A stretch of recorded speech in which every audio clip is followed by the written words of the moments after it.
In a previous life, he was an ordinary salaryman and an anime nerd. Then, one day, upon waking from slumber, he found himself reincarnated. The scene flashes to two familiar heroines in peril, one crying out as a monstrous wolf lunges. He had been reborn into the world of his beloved game, Lovely Sorcerer, where the heroines now looked up, calling his new name, Hermes-sama. But the cruel twist of fate was that he had been reborn not as the hero, but as a mere mob character, while the game's true protagonist stood ready for battle. In the present, as the game's hero clashes with the blonde-haired girl, Hermes calls out to her and her companion, asking if they are all right and offering to handle their recovery. They affirm their trust in him. His mind drifts back, questioning where this all began. He sees the faces of the game's characters, a memory from his past life. He recalls the exact moment, about half a year prior, when he first discovered the romantic action RPG known as Lovely Sorcerer, or Love Sore for short. It was a massively popular title, a shining star in the declining eroge industry. True to its genre-blending name, it featured a full combat system, a rarity for such games. He became so engrossed in the game that he started his own strategy website for it. He remembers sitting at his desk, planning site updates, and thinking about advanced tactics like performing a stun lock on enemies. He recalls the vibrant community on his site, with commenters excitedly discussing strategies and referring to him by his online alias, Atlas. But even amidst this success, a different thought began to form. Sitting at his desk, he came to a somber conclusion. No matter how masterfully crafted a game is, a player will eventually grow bored and dissatisfied. He held his phone, his expression lost in thought. He rested his head on his hand, the glow of his phone illuminating his weary face. The combat in Lovely Sorcerer had grown stale, becoming formulaic. He found himself wishing the characters could move with more freedom. This feeling of monotony stemmed from having nearly completed the game. All that remained were the trophies he hadn't yet earned. He scrolled through the list on his phone, seeing only plain and tedious tasks, cooking thousands of times, executing combos, crafting innumerable weapons. With a sharp slap to his own cheeks, he tried to force himself back into a determined mindset. He wasn't done just yet, he thought, admonishing himself to pull it together. Resolved to get the trophies, he wished he could keep playing forever. The hours bled away, the clock on his phone ticking from just after midnight to well past 3 in the morning. Ultimately, exhaustion won. He collapsed on his bed, still in his work clothes, the phone falling beside him. He began to stir from the depths of sleep, a faint twitch in his hand. A groggy thought surfaced, wondering what time it was as the distant sound of birds reached his ears. His eyes fluttered open, but the view was wrong. Instead of his familiar ceiling, he saw an ornate, frilled canopy. The unfamiliar sight jolted him fully awake. He sat up abruptly, looking down at his strange, ruffled shirt and then around the room.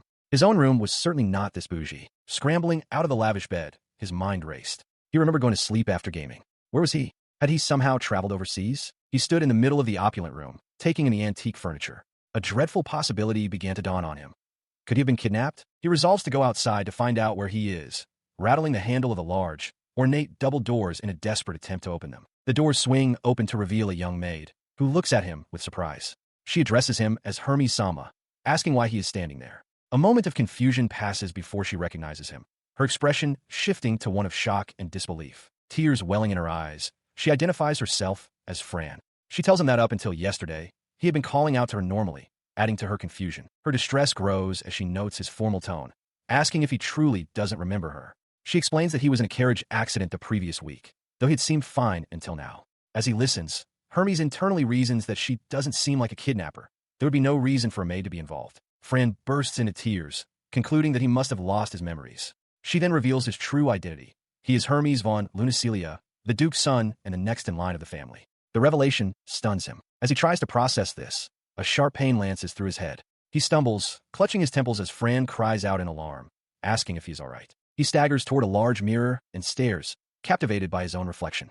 He sees a face so flawless, with features so delicate they appear almost feminine. He raises a hand to his cheek, as if greeting a stranger. The full weight of the situation crashes down on him.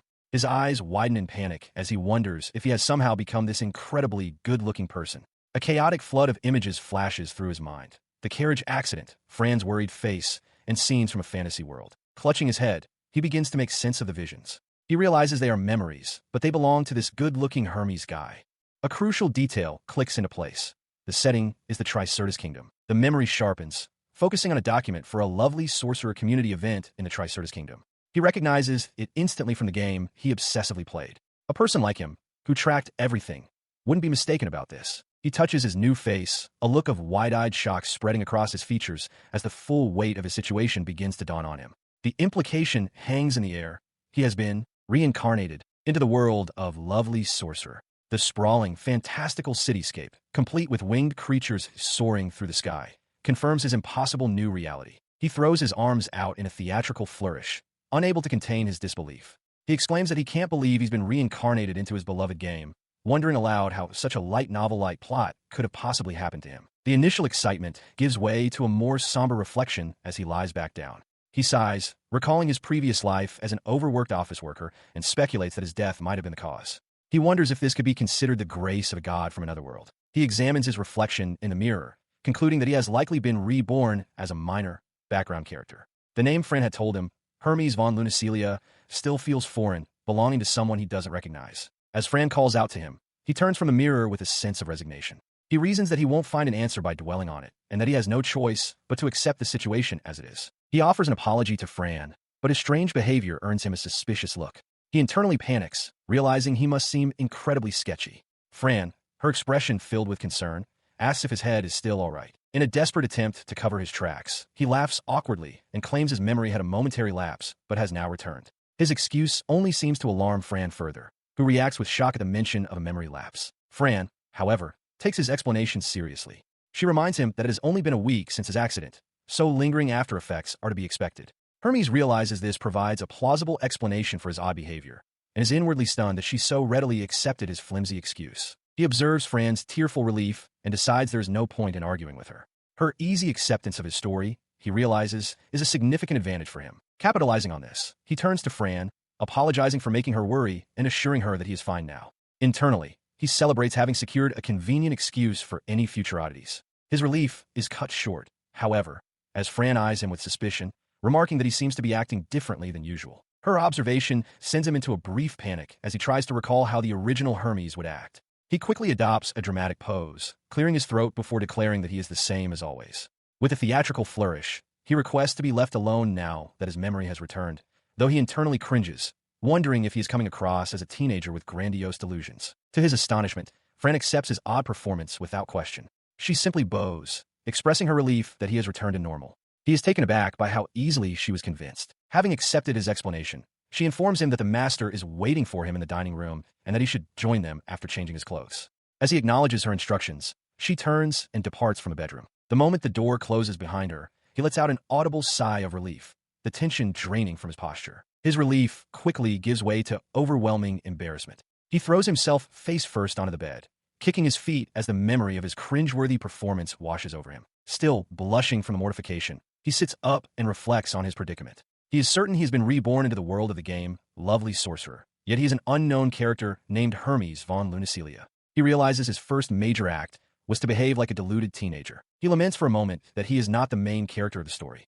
However, as he considers it from another angle, a new perspective begins to form in his mind. A sense of calm settles over him. He considers that if he had been reincarnated as the main character, he would be bound by the game's plot. While getting close to the heroines sounds enviable, he realizes his position as a mob character grants him a unique freedom. Unburdened by destiny, he is free to simply enjoy this world he loves on his own terms. He sat alone in his room, staring at a dark, reflective screen. A thought crossed his mind. It would be convenient if he could check his status, just like in a game. As if in response, the screen before him hummed to life. Upon it, a familiar interface appeared. It was, without a doubt, a status screen. It listed his name, Hermes von Lunicelia, age 15, and his base stats.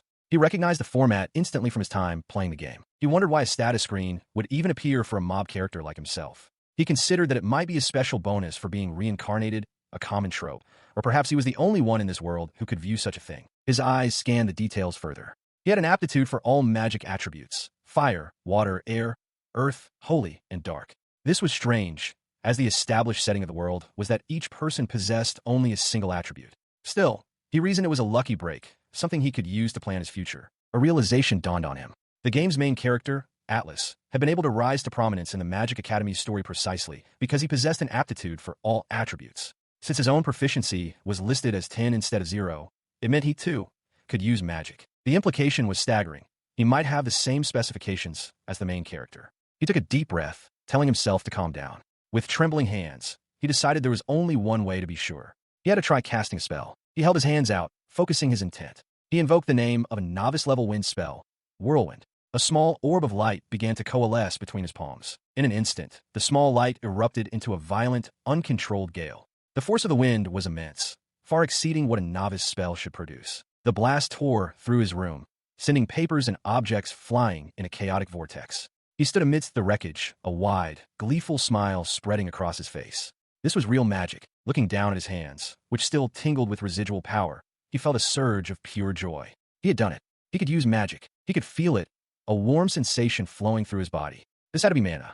It was a miracle, a power that didn't exist in his previous world, a realm unknown to science. Looking out upon the vast landscape, he realized he had somehow been bound to this world, an endless paradise. He could start over, finally able to enjoy the world of lovely sorcerer. The thought filled him with overwhelming joy. He clenched his fist, thinking of all he couldn't accomplish before. This time, he could enjoy everything. The sheer happiness made him shout his thanks to the god of games, a declaration so earnest it felt almost embarrassing, but it only added to his delight. He threw his arms up in triumph, declaring that reincarnating into another world was the best. This, he thought, was the true beginning of his new life. But his celebration was cut short. The maid, Fran, having discovered the chaotic state of his room from the earlier spell, gave him a severe chastising. She demanded to know what the mess was, and before he could process it, she declared him temporarily banned from using magic, much to his shock. Within the grand Lunicelia estate, the very world of the game, lovely sorcerer, Hermes marvels at the existence of real magic. His contemplation is shattered by his maid, Fran, who reprimands him for the dangerous act of using magic indoors. The force of her words makes him flinch. She continues her lecture, demanding to know if he is even listening. Hermes internally notes that she has been scolding him for over 10 minutes. He recalled from the original Hermes' memories that Fran is his personal maid and that her mother also served the ducal household. He bows his head slightly, reflecting that he had only used magic impulsively because there was something he wanted to check. He muses on the original Hermes' character, a pure and gentle person who is a loyal friend, despite a tendency to speak like a total chinibyo. He clasps his hands together in a gesture of earnest apology. He promises Fran it won't happen again, expressing his sincere regret. Internally, however, he admits to himself that his desire to investigate magic is as strong as ever. Her expression softens at his apology. Fran concedes that if he feels that strongly, she will stop nagging him. She implores him to remember that none of them wish to see him get hurt. Deciding to show his utmost gratitude for her concern, he beams at Fran. With a dazzlingly bright smile, he thanks her for worrying about him. As they walk down the hall, Hermes internally notes that his charm stat is maxed out at 100, a strangely high number compared to the game's protagonist. Fran announces that the master is waiting and directs him to hurry to the dining room. He enters the dining room, where his father and mother are already seated. Announcing his arrival, Hermes internally steels himself to play the role of their real, gentle son. His father greets him, mentioning that he is late and asking if he is all right after hearing a loud noise earlier. Hermes assures him that he is fine, blaming a hazy memory. His father, however, privately expresses concern, noting that it has been a week since the accident. His father then informs him that in 1 month, he will be attending the Royal First Magic Academy, cautioning him not to push himself too hard. Hermes is stunned by the news, realizing this is the very school that serves as the main setting for Lovely Sorcerer. He realizes that he will be attending the academy at the same time as the heroines from the game, a prospect that fills him with a sense of purpose. He clenches his fist with resolve. Though he still doesn't understand how he ended up reincarnated as the character Hermes, he is determined to live this new life to the fullest. His thoughts drift back to the aftermath of his accident. His mother, who usually works far away, explains that she has been staying at the house to care for him. She had wanted to remain until the entrance ceremony was over, but laments that she will have to leave soon. Returning to the present, his mother leans over the table with startling intensity. She insists that it will be too hard for her without him around and that he needs her by his side. Hermes is taken aback by her fervent declaration. The intensity of his new family is overwhelming. His father is preoccupied with managing the territory as assigned by the king, while his memories remind him that his younger sister, Eris, is a problem child. His mother apologizes for not being able to spend much time with him, but he assures her he doesn't mind. His father, sipping his tea, remarks on the difficulty of parenting, noting that even a well-behaved child is a challenge. Internally, Hermes resolves that, as the future duke, he cannot afford to be indulged. His father observes his son's surprisingly sharp mind, finding it troublesome. The man then stands, announcing he will be in the courtyard for his daily routine of morning practice swings. As he departs, the family's legacy comes to mind. The Lunicelia ducal house has produced geniuses since its very first generation. As his father departs, Hermes' focus sharpens. He considers his family's talents. His father and elder sister are skilled in swordsmanship, his younger sister in magic. A powerful realization strikes him. He possesses all of their talents combined. This realization is not mere speculation. It is established fact. Hermes has long been renowned as the greatest prodigy in the history of the Lunicelia ducal house, gifted with a talent for swordsmanship and the ability to use all attributes of magic. With this knowledge, he leans forward, a fierce grin spreading across his face. He recalls the original game's protagonist and understands his own role. No matter what that hero tried, Hermes, has always been a monster destined to rise among the top practitioners. He reflects that he is not one of the game's main characters, but now, things are different. He wonders just how far his talents will take him and what he can accomplish in this new world. It would be interesting, he muses, to aim to become the strongest. Because of the original Hermes' humble nature, his fame had not yet spread, but that was about to change. With this newfound resolve, he rushes outside. He possesses the best body and the greatest knowledge. It would be a waste to lead a mundane life. He finds his father, Duke Lunacelia, ready for practice. The Duke remarks that Hermes is earlier than he expected. Standing beside him, Fran the maid watches on as Hermes realizes with a start that he ate only a light meal for training, but completely forgot to change out of his sleepwear. The Duke instructs him to begin with practice swings and to continue until he says to stop. Hermes agrees, recalling how he once bought a wooden sword in his past life and wrecked his house by swinging it around carelessly. He takes his stance and begins. To his surprise, despite it being his first time, his body instinctively knows the proper form for a swing. His father watches, affirming that his form is correct. As he continues the swings, he notices his balance remains perfectly stable. The Duke looks on, impressed, remarking that as expected, Hermes has already mastered the basics. He marvels at the feeling, but humbly tells his father that he still has a long way to go to reach his level. The Duke smiles, advising his son to have more confidence in himself. He privately considers that this innate skill is probably a result of the original Hermes' own training experiences being integrated into his son's current abilities. He grips the practice sword, a realization striking him. Unlike the rigid, fixed patterns of the game, he can move with complete freedom. A new question forms in his mind. Could the same be true for magic? He recalls the mechanics from a game. The whirlwind spell he had used that morning, no matter how much one trained it, would only ever create a blast of wind to push a target away. Increasing one's intelligence stat simply increased the spell's raw power, nothing more. But now, in this real world, he remembers there was no immobilization period when he cast his spell. A thrilling possibility emerges. Could he control the wind to support his own movements? As his father asks if he is ready to continue, Hermes' mind races with the desire to test his new theory. Duke Lunacelia holds his son, Hermes, by the shoulders, urging him to be careful and not get hurt. But Hermes, brimming with a restless energy, insists he is fine and ready to begin. He internally reflects on the vast number of things he wants to accomplish, worried he might lose focus if he doesn't start immediately. As the sparring match begins, Hermes stumbles back from parry. He winces, realizing that if he takes a blow from his father's practice sword head-on, his hands will go numb. Despite the risk, a determined, almost feral grin spreads across his face. Holding his own wooden sword, he steels himself and declares his readiness for the hard training ahead. He lunges forward, aiming to absorb as many of his father's techniques as possible before he has to enroll in school. The bout concludes swiftly. Hermes is left on his hands and knees, panting heavily, yet he recognizes with some satisfaction that his body still remembers the fundamentals of handling a sword. He laments his complete inability to land a single blow, acknowledging the immense gap in skill between them. His father, seeing the training is over, simply states he is leaving for work and departs, leaving Hermes on the ground as Fran watches from a distance. Sometime later, back inside, Fran offers Hermes a towel for his sweat. He thanks her, then asks her to fetch him a change of clothes and a novice-level spellbook. He clarifies his intentions, explaining that he wants to practice magic now that his swordsmanship training is done. He playfully asks if she would want to clean his room again if he made a mess practicing inside, which flusters her. He confirms his request for the items. As Fran hurries off to fulfill his request, Hermes lies back on the grass outside. He observes that it's a fine day, perfect for practicing both his sword skills and his magic. She returns with the items. Hermes takes the spell book, thanking Fran and telling her she can return to her duties. He decides to have his lunch outside, explaining that he has an ominous feeling and doesn't want to stray too far from the manor. His words leave Fran with a look of concern. He dismisses Fran's concerns with a charming smile, calling her a worrywart but appreciating her care. Fran, however, sighs and cautions him that simply smiling at girls won't make them do his bidding. Hermes just tells her to focus on her own work. She remains insistent, asking him to call for her if anything should happen.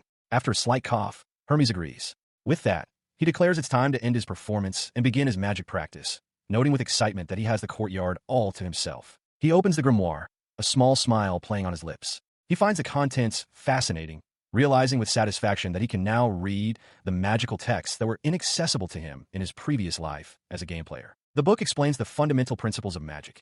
It is the art of consuming and controlling the mana that circulates within one's body to create various phenomena in the world. The text illustrates the 7 core elements: holy, dark, fire, water, air, and earth. Delving deeper, he learns that magic is divided into 2 main branches: The first is incantation, where a spell is forcibly activated by consuming mana through a specific chant. The second is mana manipulation, where a spell is materialized simply by controlling one's mana and visualizing the desired effect. A sudden memory strikes him. He recalls the shattered vase from that morning, a look of shock crossing his face as he connects it to what he's just read.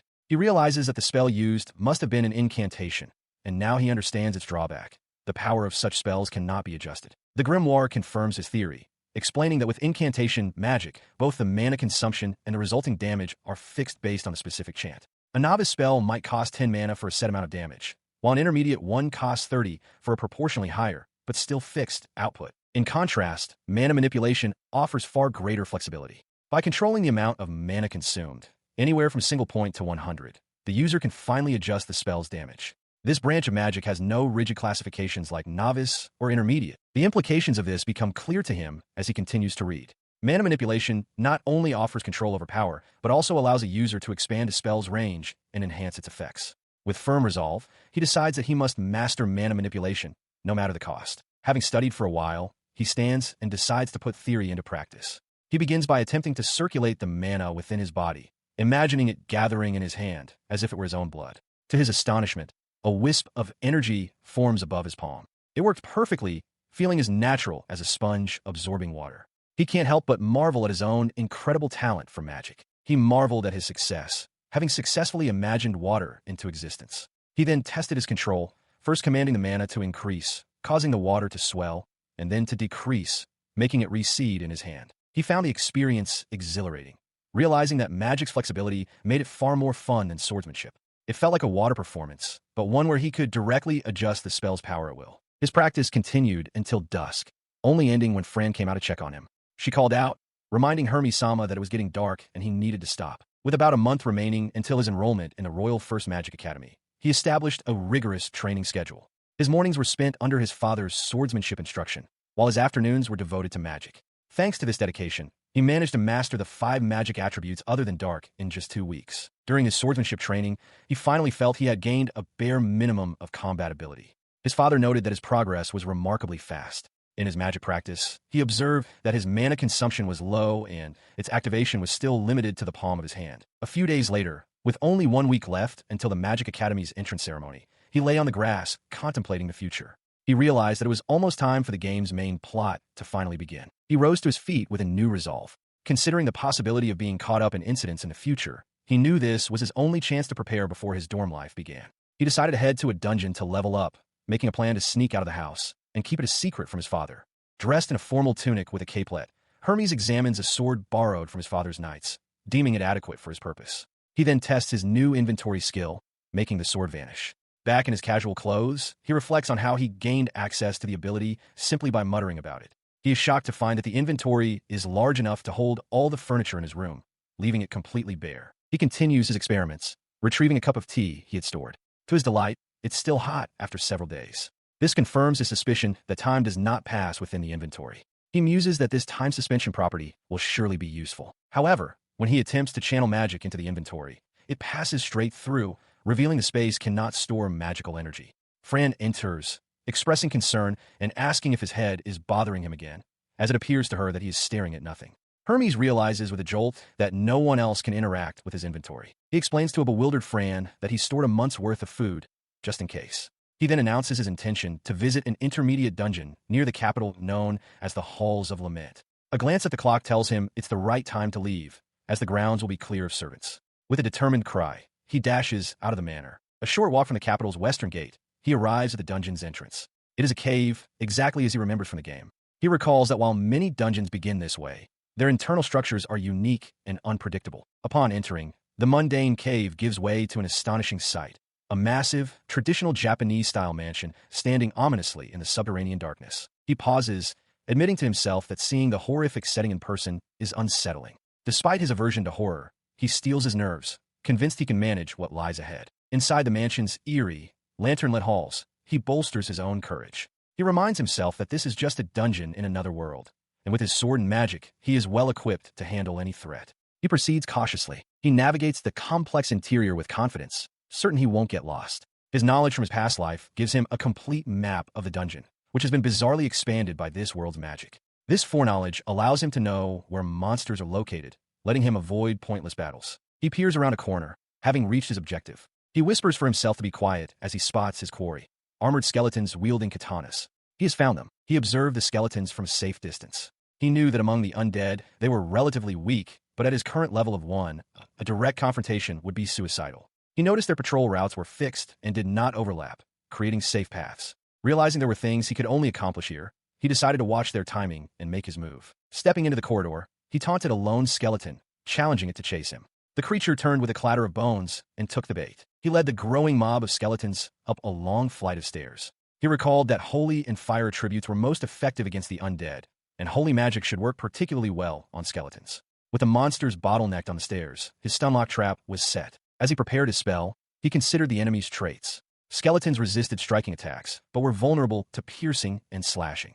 To maximize his holy magic's effectiveness, he decided to shape the energy into a rotating, high-power projectile, much like a bullet, to decrease its cost and increase its piercing power. With a cry to test his theory, he thrust his hand forward. A brilliant beam of concentrated holy light erupted, shooting straight towards the lead skeleton. He grimaced slightly. The attack simply didn't have enough power, a result of his low magic proficiency. He recalled from his past life's game data that, with his current stats, it would require 5 shots of holy magic to destroy a single skeleton. Despite this, a grin spread across his face. Considering his natural MP recovery, this was perfectly sustainable. He chuckled and addressed the undead horde, informing them that they would be accompanying his experimentation and leveling for a while. The skeletons pressed their attack. He sidestepped a clumsy sword swing, already gathering light in his other hand for the next volley, confirming his readiness to continue the battle. A wild, unrestrained laugh echoed in the stairwell as he unleashed spell after spell, thoroughly enjoying his first real taste of power. After the last skeleton crumbled, he examined his progress.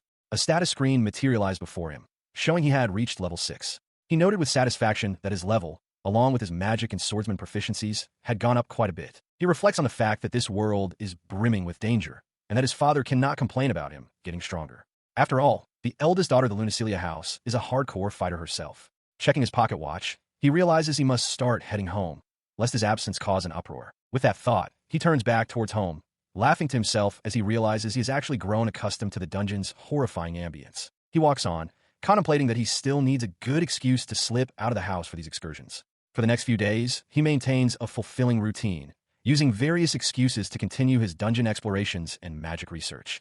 Finally, the day of the ceremony arrives. He thinks about the game, Lovely Sorcerer, and his plan to stay away from its main character to avoid getting entangled in the plot. His real excitement, however, is for the chance to meet his favorite character, Minerva. Dressed in a pristine formal uniform, he declares that the game's story begins now. His thoughts drift to Minerva, the game's main heroine. He recalls that she presents as a typical tsundere, but if one pursues her personal route and raises her affection, she becomes unbelievably lovey-dovey. A personality gap he finds irresistible. Pushing open a set of grand doors, he tempers his own excitement. He is fully aware that he is not destined to be with the heroines. He is merely a mob character. He accepts this, happy just to have the chance to see the girls he once admired and to support their romantic paths from the sidelines. With renewed determination, he prepares to play the role of Hermes. He scratches his cheek, conceding that while he has no intention of making a move on the heroines, it would be nice to at least chat with Minerva. With this final thought, the stage is set. The game is about to begin.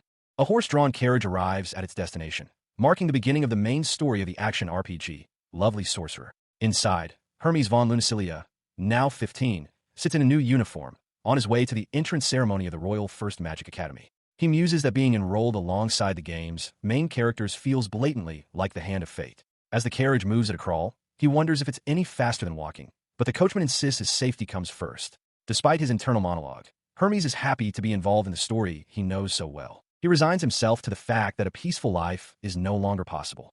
Until middle school, Hermes had kept his abilities hidden, but now, with his family expecting him to stand out, he has made a decision. He resolves to master both swordsmanship and magic to become unparalleled. This entire resolution is for a single purpose: to enjoy this new world to its absolute fullest. He couldn't care less about anything else. As he gazes out a window, Fran joins him, addressing him as Hermes-sama and pointing out that the school building is now visible. He chuckles to himself, thinking that over there lies the place of his dreams. The view reveals a picturesque town street bustling with activity, leading towards the Grand Academy in the distance. Upon arrival, Hermes steps out and looks up, his expression one of awe as he takes in the sight of the main academy building. Before him stands the Royal First Magic Academy, a vast and magnificent complex of buildings and courtyards that seems to stretch endlessly. As a servant handles his luggage, Hermes prepares to part with Fran. He tells her he'll be living in the dorms for the next 3 years and bids her farewell. Fran urges him to take care of himself, and he reassures her. He adds that he'd be just as worried as she would be if she were to get injured, causing her to blush. With a final, quick goodbye, he turns to enter the academy grounds. He walks toward the entrance, his heart racing with excitement. First things first, he needs to find out which class he's in. He moves toward a crowd of fellow students gathered near the building. The crowd of new students is enormous. Hermes finds it impossible to see the class list through the dense throng of people, as others around him push and shout to get a better look. Suddenly, a flash of movement catches his eye. He turns, startled, as a girl with unmistakable, elaborate drill-like pigtails walks past. His eyes widen in recognition. It's Minerva. He is completely flustered as Minerva, the very heroine he adores, addresses him directly by name. Internally, he can barely process that his beloved character has appeared right before him. His mind confirms her identity, Minerva von Sunlight. She's the main heroine of the game, lovely sorcerer, and, just like him, a member of a ducal house. Overwhelmed, he manages to stammer out a simple good morning. Minerva smiles, remarking that it's quite a coincidence to meet there. She then dismisses it as only natural, since they are both new students at the academy. As she speaks, he recalls that the Sunlight ducal house has served as close aides to the royal family for generations, holding positions as judicial officers. Minerva then reveals a startling piece of information with a small smile. She can enlighten him that he is in Class 1, just like her. The news hits him with the force of a physical blow. He stares in utter shock, his mind reeling as he questions how this could possibly be. He immediately understands the full implication. Being in the same class as Minerva, the main heroine, means he will inevitably be classmates with the other heroines and the game's protagonist as well. Minerva asks if he is glad about the news. While he is, a troubling thought surfaces. He is no longer the only one with an aptitude for all magic attributes. However, Minerva explains that his unique talent is precisely what caught her eye, making her curious about him. She continues, adding that she heard about a scholarship student, a commoner, who also possesses the same aptitude. Hermes instantly realizes she must be talking about Atlas, the game's main character. Despite this, Minerva leans closer, confessing that she is more interested in Hermes. Her forwardness leaves him baffled, as it contradicts the personality he remembers from the game. Minerva's eyes gleam with excitement, as she declares she can't hold back her curiosity for a member of the prodigious Lunicelia house with such rare abilities. Driven by this curiosity, she suddenly grabs his arm, causing him to yelp in surprise. He wonders if her severe demeanor from the game is absent because he is merely an acquaintance, not the main character. She immediately releases him and apologizes, asking if he was hurt. He stumbles, catching a girl he has just collided with. His immediate thought is that she is absurdly cute, followed by a wave of confusion. He has no memory of a character like her from the game. Though she insists she is fine, her flustered expression and trembling suggest otherwise. He observes that she does not seem fine to him at all. Looking at her more closely, he feels a faint sense of recognition. He takes her hand, asking again if she is truly all right, and explaining that he can use holy magic to treat a light wound. Before he can proceed, a sharp voice commands him to stop. Minerva steps forward, accusing him of troubling the other girl, whom she introduces as Artemis von Asta, daughter of the famed Asta ducal house. The name finally registers with Hermes. Artemis then asks how he could have possibly forgotten her. The connection suddenly dawns on Hermes. Their fathers were schoolmates, which means they are acquainted. Still, he is certain that a character with her name never appeared in the game. He apologizes to Lady Artemis, explaining that his only intention was to ensure she wasn't injured. He encourages her to tell him if she feels any pain, but she quietly insists that she is all right. Her composure suddenly breaks. She shouts that she was the one who brazenly bumped into him. So, if anything, one of her fingers ought to be broken. Her intense, flustered outburst catches Hermes completely off guard. After a forceful end to the conversation, Artemis turns and flees with surprising speed. Hermes is left watching her go, remarking on her quickness. He admits his own carelessness in the situation as she disappears from sight. Just as he processes the encounter, Minerva leans in close, startling him. She smiles, noting that this is a rare opportunity. He stammers, prompting her to ask if he has forgotten about the other beautiful, fragile maiden present. She then pointedly reminds him of her own reputation as the versatile lady who excels with both sword and magic, always ranking at the top of her class. She presses him, asking where he intended to run off to with such a beautiful maiden, questioning if he would truly leave behind a girl from his own class. A flustered Hermes insists he was just going to their class by himself. With a strained smile, he assures her that, of course, he will go with her, Lady Minerva. His acquiescence brings a delighted, almost theatrical reaction from Minerva. Feigning reluctance, she declares that if he insists, she will tag along, asking if she might bother him for some companionable conversation. Defeated, Hermes can only agree that it would be his pleasure. At the Magic Academy, Hermes von Lunicelia and Minerva von Sunlight, now clad in their new school uniforms, stand amongst a crowd of students. As another girl mentions rumors about sweets, Minerva seems delighted. Hermes, however, appears detached from the small talk, noting internally that it's almost time for class to begin. He watches as a woman with reddish-brown hair tied in buns steps before the class, calling for their attention. She introduces herself as their homeroom teacher for the year, Teresa Bernal. Hermes immediately recognizes her as a sub-character from the game, a prodigy from a Viscount's family who is unique for possessing two magic affinities when most people only have one. She continues, explaining that while formal classes will begin the next day, she has urgent information to share. Teresa's expression becomes serious as she warns the students about a recent string of kidnappings in the capital. She stresses that some of the victims have been the sons and daughters of noble families, advising everyone to be extremely careful if they go out during their days off. The news startles Minerva, who turns to Hermes in surprise. He, however, is frozen in shock, thinking to himself that these kidnappings never occurred in the game. He realizes with growing alarm that this is a major deviation from the established plot.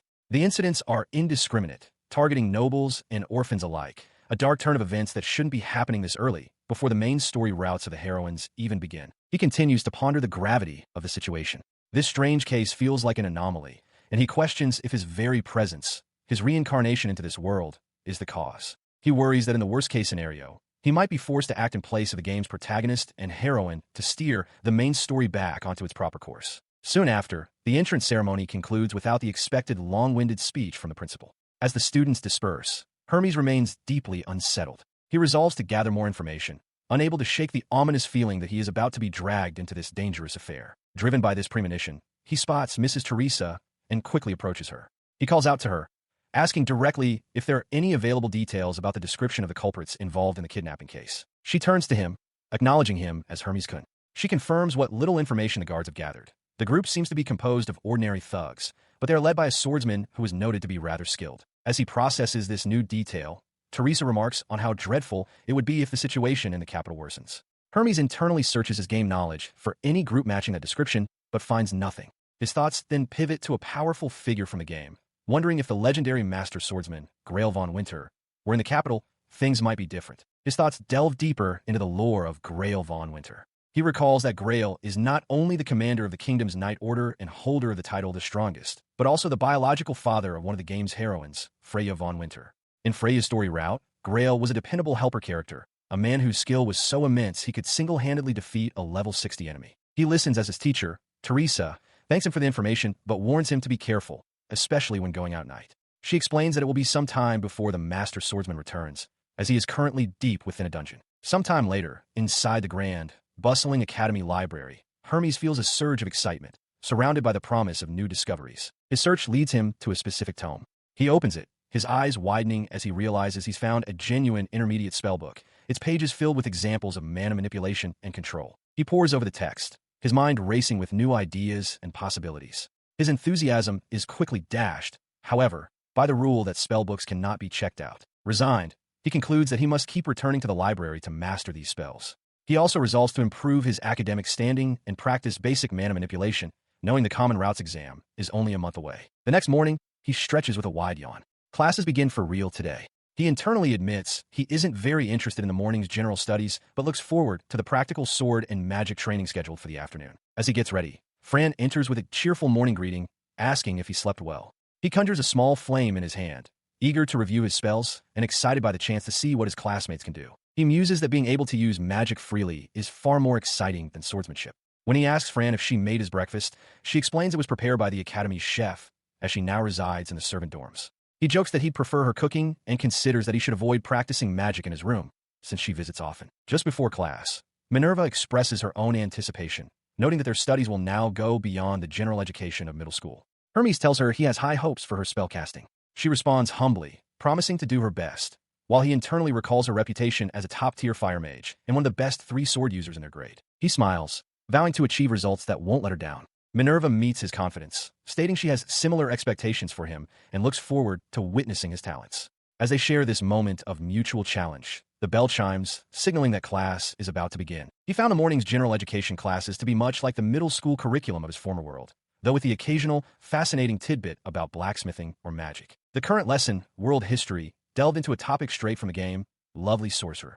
The teacher, Mrs. Teresa, recounted the tale of a great war between the human and demon realms. A hero rose, defeated the evil demon lord, and saved the human world. She explained that the demon world is now a land overrun by monsters, where a nation of demons might even exist, and then asked if there were any questions. In response to a student's query, Mrs. Teresa elaborated that the demons, despite their superior physical strength, were ultimately defeated due to their lack of numbers. The hero's forces couldn't annihilate them completely, but driving them out of the human world was the best they could manage. The lecture left him contemplating a somber truth. Even this currently peaceful world possessed a blood-stained history, no different from Earth or any other. Mrs. Teresa then shifted the topic to the sacred sword used by the hero, which remains shrouded in mystery. She mentioned its distinctive pale, blue blade and lamented that even centuries later, it has never been found, expressing a personal wish to see it one day. His mind buzzed with excitement. Magic, a hero, and now a sacred sword. All this new information wasn't part of the game he knew. He inwardly vowed that if he ever found that sword, he would research the hell out of it. Beside him, Minerva simply noted that there was no need to worry. Mrs. Teresa continued, revealing a critical detail. The hero hadn't actually slain the demon lord. Instead, using the sacred sword and another special item, he had sealed the demon lord away. A jolt went through Hermes. This part, at least, was unfolding exactly like the game story. She concluded that the hero took the method to break the seal to his grave, never speaking of it. For that reason, the demons aren't even aware their lord is merely sealed. At that, a chilling realization dawned on Hermes. He was probably the only one in this entire world who knew the ending. As the weight of that singular knowledge settled upon him, a sharp chime echoed through the classroom, startling him from his thoughts. The sound signaled the end of the lecture. "All right, that's all for today," Mrs. Teresa announced. "That's all for your morning classes. After lunch is practical sword training." The instructor for their practical training, a powerfully built man with a short, dark beard, awaited them. Resting his bandaged hands on a staff, he grinned with an air of authority and issued his orders. They were to assemble at the first training grounds, and they were not to be late. A boisterous, powerfully built man addresses the assembled first-year students.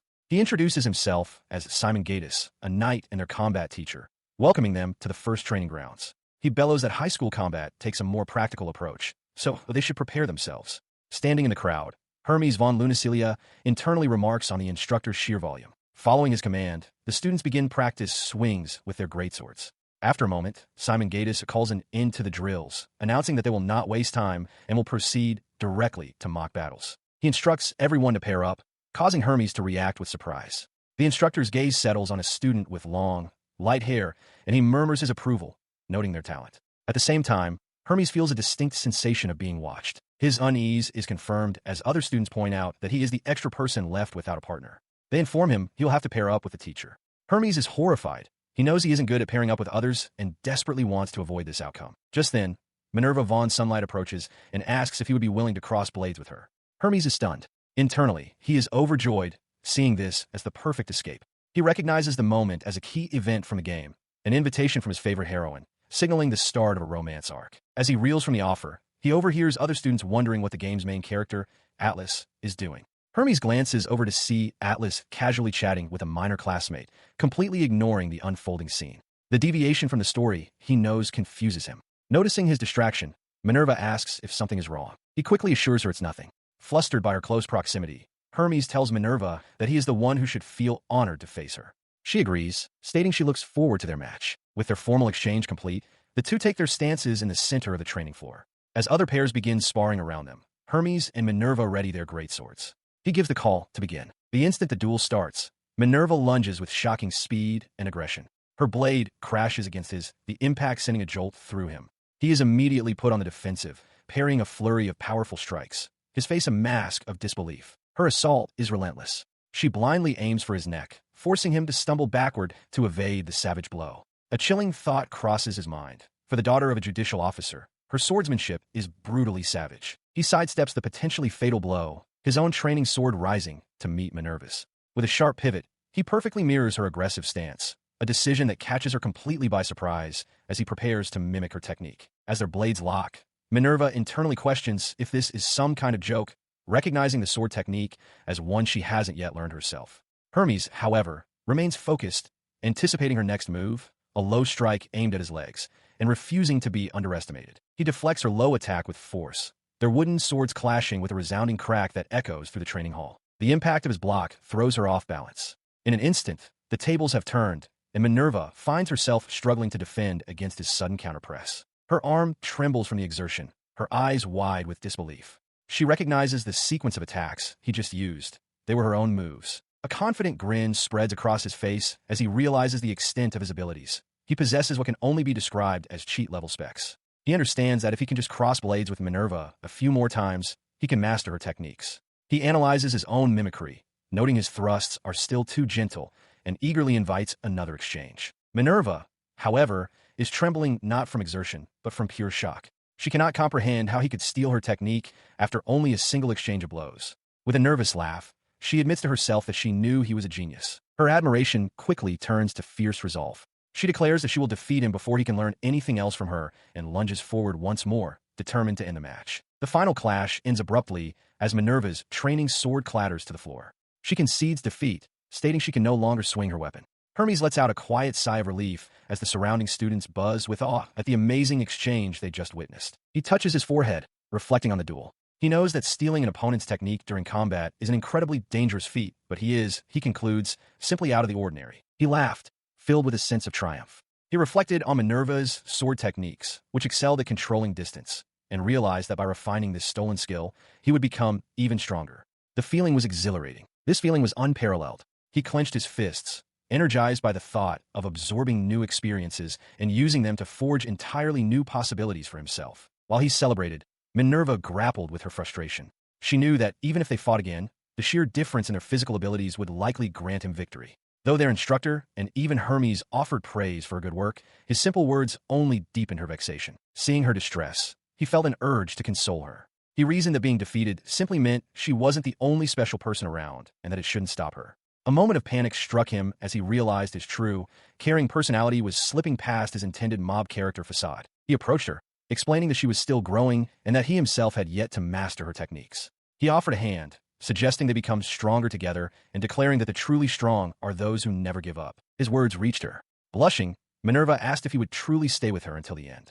Hermes confirmed he would not abandon her, which meant she couldn't give up either. Taking his hand, she asked him to look after her from now on, a request that stunned him into silence. Seeing his reaction, she giggled, playfully dismissing her forwardness. Their moment was shattered by the instructor's booming voice, telling them to cut out the flirting. He announced that the class would now be studying magic, jolting Hermes back to reality. As the class moved on, he was left reeling. A wave of panic washed over him as he remembered his goal.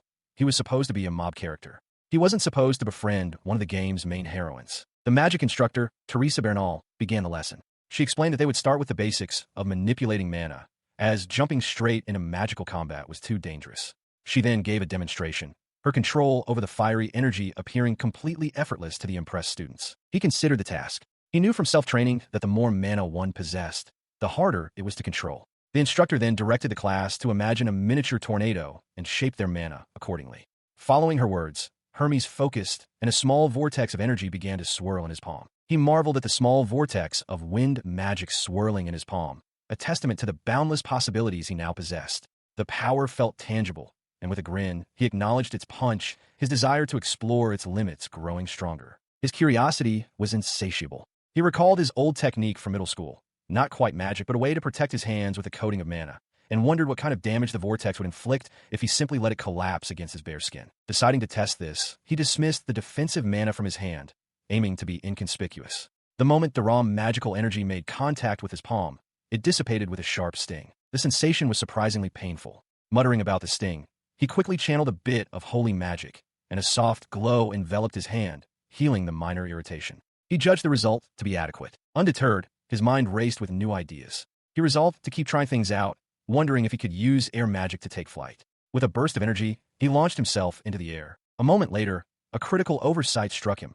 He hadn't considered how to land. Panic set in as he plummeted toward the ground below, letting out a cry of alarm before impacting with a tremendous crash. Instead of hard earth, he plunged into a massive splash of water that suddenly appeared to break his fall. He surfaced, soaked and sputtering, to see Mrs. Teresa panting nearby. Realizing she had saved him, he expressed his amazement and gratitude, marveling that such fine control of magic was even possible. His instructor, however, was furious. She acknowledged his extraordinary talent and curiosity, but sternly admonished him, reminding him that magic is inherently dangerous. Hermes looked away, understanding he had greatly upset her. Sometime later, on his first Sunday off, Hermes dressed in a formal uniform, ready to finally leave the dorms. He decided to visit a place called the Halls of Lament to level up, thinking he no longer needed to hide his abilities now that his parents weren't around.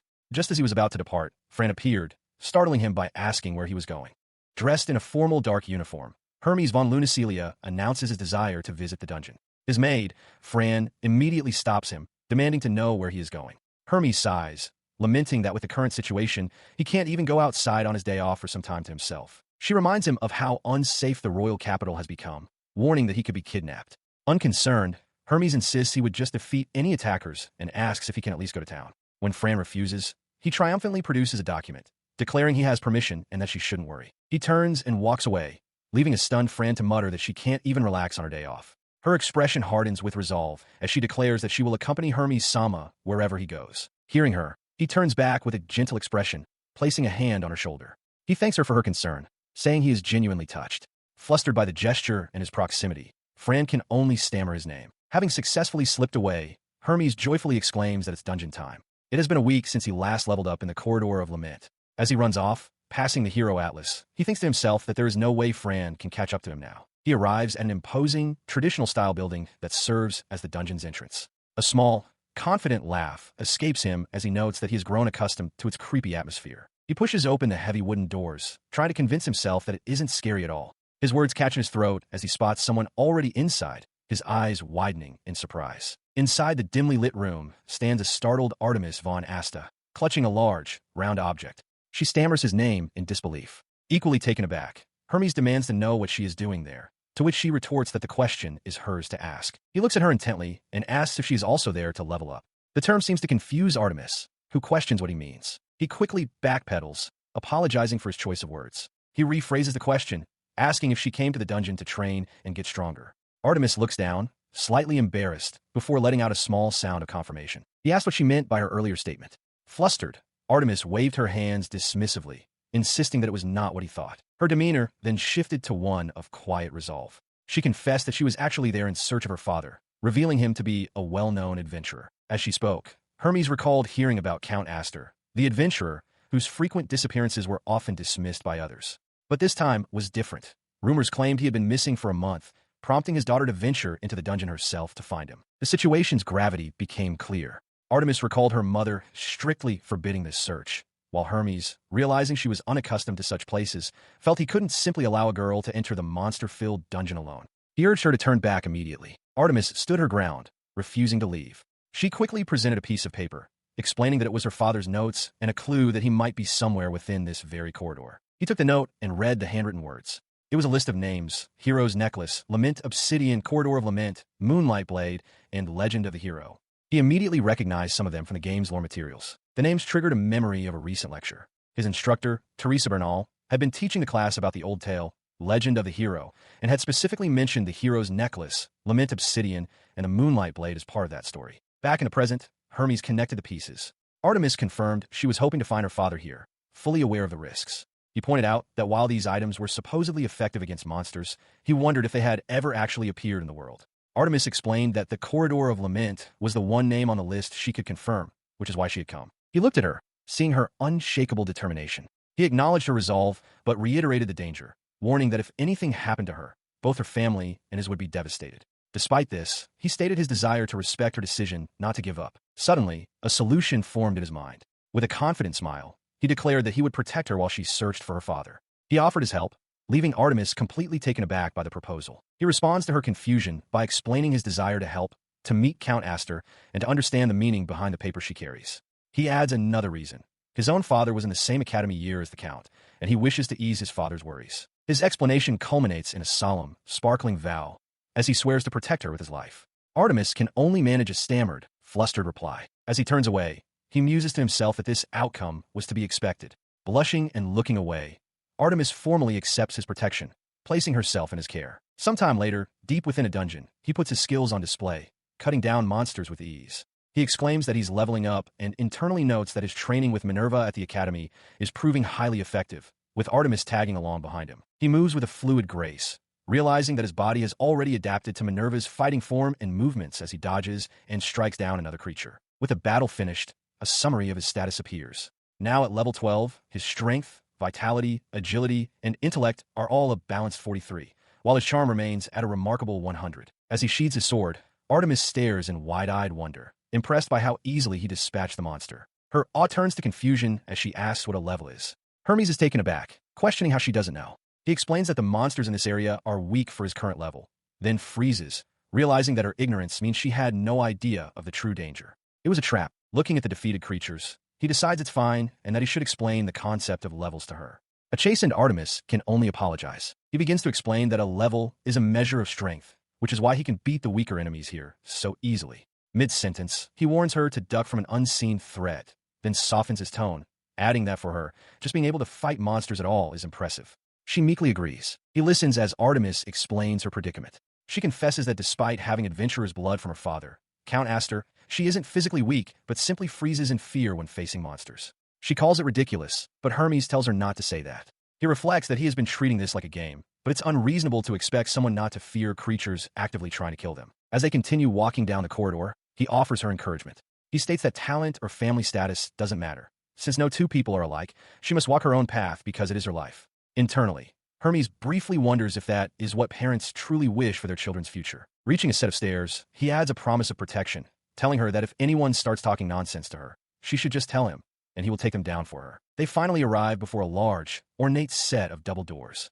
Looking up at him with a grateful smile, Artemis thanks him very much. Her gratitude quickly turns to shock. As she asks about the place, Hermes cheerfully identifies it as a monster room, a room where tons of monsters appear. Artemis lets out a cry of disbelief. She immediately stammers, asking if it isn't incredibly dangerous. He confirms that it is, but reassures her that it's fine, as he came fully prepared. Without another word, he steps toward the entrance, announcing his intention to open the door. Startled by the suddenness of it all, Artemis flinches back. He pushes the heavy doors open, revealing the chamber beyond. To their surprise, the vast room is completely empty. Artemis looks around, confused, and asks where the monsters are. Seeing that the coast is clear, Hermes declares that he is going in now and takes a firm step across the threshold. The instant his foot makes contact with the floor, the ground erupts. A chaotic horde of monsters bursts forth from below, shrieking as they flood the room in a sudden, overwhelming ambush. Trapped in a room swarming with undead, Hermes von Lunacilia realizes their weakness. With Artemis von Asta looking on in horror, he prepares a spell, understanding that against these creatures, fire is the answer. He thrusts his hand forward, shouting as a jet of flame erupts and strikes one of the skeletal monsters directly. The flames catch, and a smirk spreads across his face. He notes with satisfaction that his plan is working. The fast-moving ninja zombies will now suffer from a burn status effect. He watches as the fire spreads to other monsters upon contact. Seizing the opportunity, he decides to amplify the effect by adding wind magic to the inferno, unleashing it with a cry. A massive conflagration instantly engulfs the entire room, incinerating the horde of undead creatures in a roaring vortex of fire. He glances at a translucent screen displaying his rising stats, pleased with the result. However, realizing the blaze is growing dangerously large, he quickly leaps back toward the exit. Pulling Artemis with him, he slams the heavy door shut, sealing the inferno inside. He internally praises his perfect strategy for gaining levels, just as Artemis calls his name in alarm. He calmly gestures for her to look through the door's small window. Artemis, trembling, asks if this is truly okay, stammering that it looked like the entire room was on fire. From the safety of the hallway, Hermes casually remarks that such a sight is normal for a dungeon. Artemis, still shaken, can only manage a quiet acknowledgement. She presses him, asking what kind of strange dungeon this is. Hermes glances around before replying that the monsters seem to reset, then cryptically adds that she might be better off not knowing the full details. He laughed at the sight of more approaching monsters, finding Artemis's startled cry more surprising than the creatures themselves. Seeing an opportunity, he suggested they farm a bit more before resuming the search for her father. The effort proved worthwhile for him. As evening began to settle over the landscape, he noted internally that thanks to their extended battle, his level had risen to 18. He turned to a somber Artemis, stating the obvious. It was already evening, and they had failed to find any trace of Count Astor. With a downcast expression, she quietly affirmed his words. She then admitted that while she knew from the beginning they were unlikely to find him so soon, the complete absence of any clues still felt deeply saddening. As they walked on, he sensed her growing despair and told her to stop her negative thoughts. He insisted that, even with no evidence, he believed her father was okay. Her expression brightened slightly at his words. She agreed, adding with newfound resolve that not giving up is what's important. Hermes affirmed her sentiment. He continued his encouragement, reminding her that her father is a skilled adventurer and is definitely alive. His demeanor then shifted, becoming intensely serious as he grasped her shoulders. He made her a promise not to enter the dungeon alone and to tell him if she ever wanted to go again. A flustered Artemis stammered out her agreement. Just as suddenly, his stern expression vanished. He gave a playful wink and said, "Good," before admitting he was just kidding. Visibly relieved, Artemis smiled and declared that she would absolutely tell him. Having returned to the city streets, they parted ways for the evening. As he walked away, Hermes made a mental note to check his weapon before returning to his quarters, just to be safe. He heard Artemis call out a thank you from behind him. Without turning, he made a small sound of acknowledgement and continued on his way. He tenses, his hand instinctively moving towards his sword as a scream cuts through the air. He stands in the middle of a street, questioning if he truly heard the sound. Convinced he heard it clearly, he breaks into a run, dashing down the city street. He bursts through a nearby doorway, his eyes widening in shock at the scene inside. Inside, two masked assailants stand over the unconscious form of Minerva von Sunlight, who lies sprawled on the floor. His gaze fixes on her still body, a jolt of alarm running through him. One of the attackers, startled by his sudden arrival, demands to know who he is. Ignoring the question, Hermes shoves the man aside, ordering him to move. As the other assailant shouts, demanding his identity, Hermes unleashes his power. He invokes dark elemental magic, casting a spell he calls Nightmare. A horrifying swarm of disembodied eyes erupts from the shadows, filling the room. The spell immediately overwhelms the two men. They cry out in agony, clutching their heads as the terrifying illusion assaults their senses. Just as the spell takes full effect, he feels a tug on his uniform. He looks down to find Minerva, now conscious, weakly holding on to him. She identifies him merely as a trespassing citizen. He looks from her to the two assailants, now collapsed and unconscious on the floor. He urgently calls out her name, Minerva. Relieved, he sees that Minerva has only fainted again. He then notices another unconscious figure nearby, recognizing her as Minerva's maid. He breathes a sigh of relief, glad that they are both seemingly unharmed. A moment later, Minerva's eyes flutter open. She sits up, squeezing her head as she murmurs in confusion. Her gaze finds Hermes, and she asks why he is there. A chronicler's note marks this as an event not supposed to occur in the main story. Before Minerva lie her two attackers, now bound and unconscious.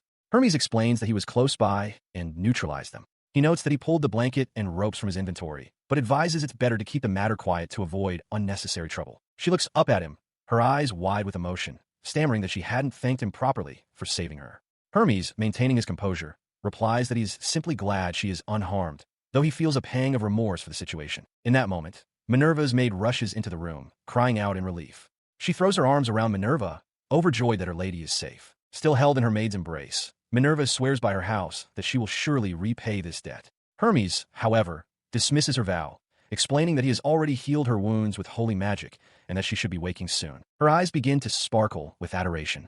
With a blush, she exclaims that he is just like a fairy tale prince, a sentiment she affirms with a breathless yes. This effusive praise makes him blush, an embarrassing feeling for someone who remembers an ordinary past life. He tries to deflect, stating that he acted only because he wanted to help and that she owes him nothing. As the son of a duke, he continues, he can acquire anything he wants with his own hands. Meanwhile, Minerva is lost in thought, recalling the stories she adored as a child. Suddenly snapping back to reality, Minerva panics. She grabs Hermes, shouting that her comparison wasn't what she meant at all, leaving him completely startled by her sudden outburst. He exhales, understanding her embarrassment. He calmly tells her that if that's the case, then it's fine. Internally, however, he realizes she still enjoys those kinds of stories and finds her flustered reaction rather cute, a thought he decides to keep to himself. Later, outside the gates of Minerva's estate, Hermes reflects that with the bandits left to the guards and Minerva safely home, everything should be fine. She thanks him for the escort, but he dismisses it as only natural. As he walks away, a troubling thought surfaces. He murmurs the words Minerva's kidnapping incident. To himself, a look of dawning, uneasy realization on his face. He stands on the steps of the Sunlight estate, pondering the strangeness of the situation. He realizes that in the original Love Sword game, the heroine Minerva was never kidnapped, not even in her own story route. This incident is something new, an event that took place entirely outside the known scenario. Even with that knowledge, a deep sense of unease settles over him. He can only hope that the kidnappers he delivered to the city guard will reveal something useful under questioning. He agrees to wait for an official report rather than act alone, but as he stands there, a sudden, sharp sensation cuts through his thoughts, putting him on high alert. A shiver runs down his spine. He has been sensed. Whipping his head around, he scans the moonlit street, searching for the source of the gaze. His eyes sweep across the rooftops, but he sees no one. For a moment, he wonders if it was merely his imagination, but the feeling lingers. He is certain that something truly bad is looming over the capital. From a nearby rooftop, a cloaked figure watches him retreat. They are impressed, noting to themselves that Hermes is quite sharp to have detected their presence. The observer recalls his name, Hermes von Lunacelia, and his exceptional magic talent, which they compare to that of the girl who slipped.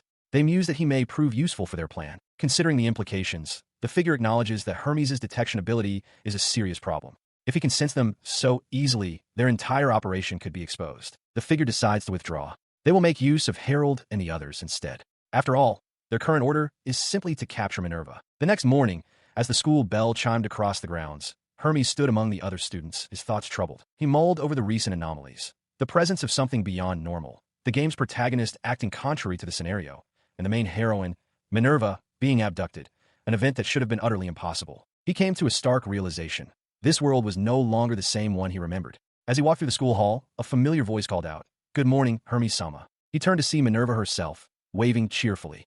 He was stunned, questioning why she was at school when she had been nearly kidnapped just last night. She explained with a bright smile that she was unharmed thanks to him, and that her father had given her permission to attend. While Hermes insisted she should be resting, Minerva was adamant about offering her thanks first, fully aware of his concern. She added that convincing her weeping father had been no small feat. The thought of the Duke in tears made Hermes sweat, as he privately wondered if she had actually needed to punch him to get her way. He expressed his surprise, having assumed Duke Sunlight would be sick with worry. Leaning closer, Minerva declared that she came specifically to see him, then coyly asked if that wasn't a good enough reason. He stammered, thinking that such a line from the main heroine sounded like a lie. Minerva countered, asking if it wasn't natural to want to see one's savior. When Hermes called her surprisingly rude and dense, she playfully covered his mouth, advising him that a gentleman would just smile and let it slide, as nitpicky men are disliked. He conceded that they were, after all, dutiful nobles. Minerva smiled softly, adding that her parents were also deeply grateful and had sent word that they would express their thanks to him properly at a later time. Later that day, during combat practice, Hermes watched as Minerva greeted everyone. He observed her closely, noting that she was acting as lively as if the kidnapping incident had never even happened. His blade meets Minerva's with a sharp clang. She remarks on how much stronger he has become in just a single day.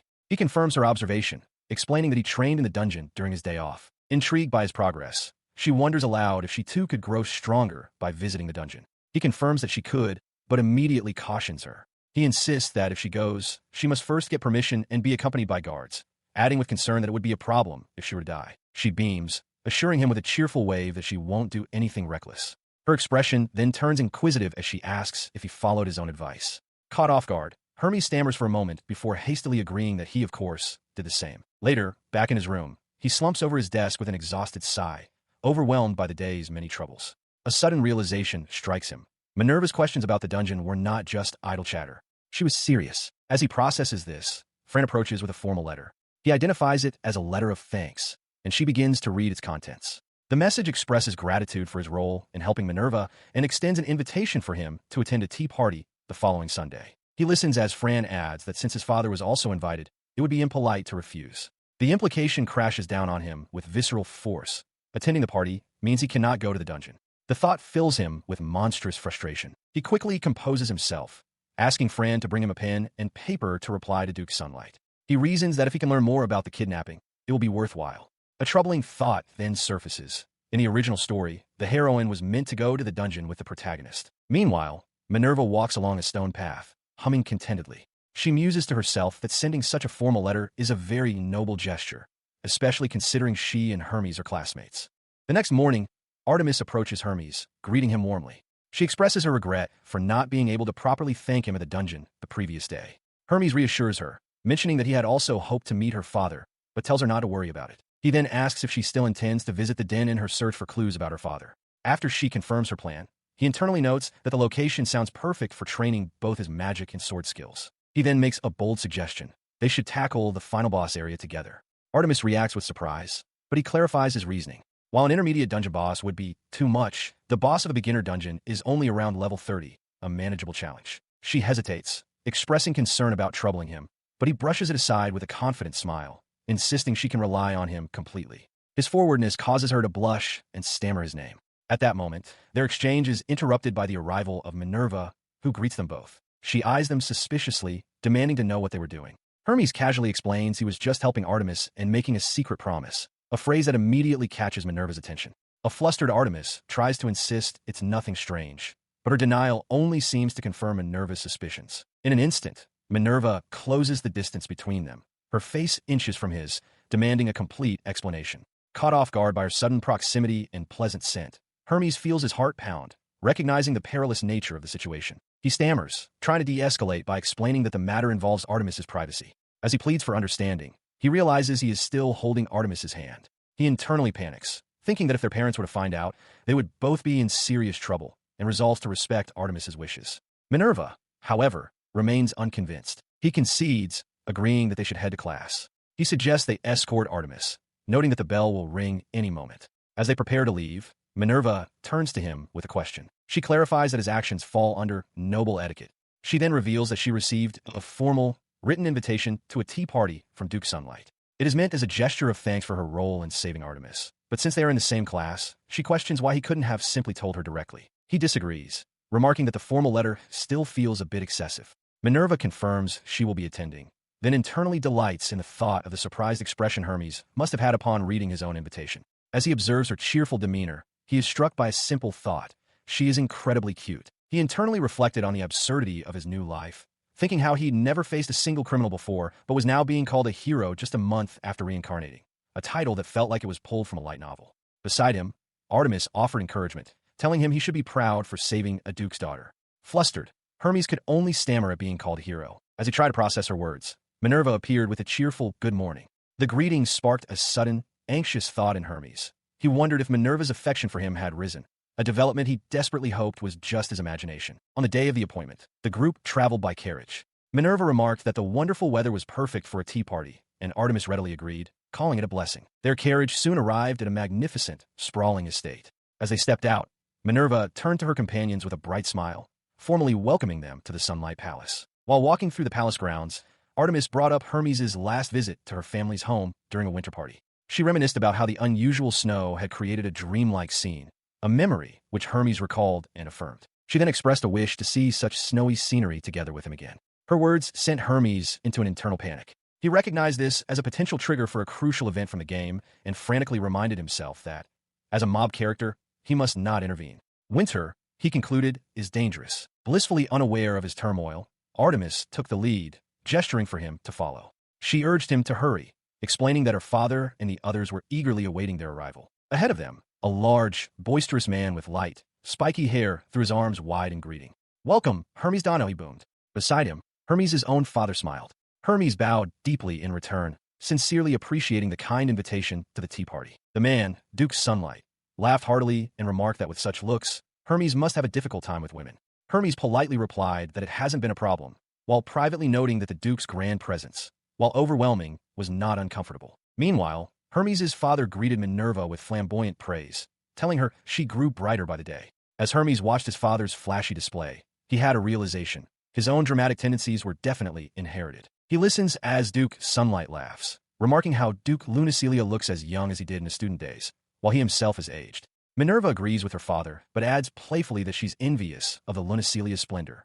Duke Sunlight then shifts his tone, suggesting they speak of his daughter's recent ordeal before reminiscing. The Duke's expression turns serious as he formally thanks Hermes for saving Minerva, trailing off as he considers what might have happened otherwise. Minerva, with a light-hearted jest, affirms that her safety is indeed thanks to Hermes. Her father grunts in agreement, knowing full well the truth behind her words. In response, Hermes calmly sips his tea and points out that the Duke himself almost got caught during the incident. This remark ignites Duke Sunlight's fury. He clenches his fists, roaring that he wants to crush the kidnappers himself.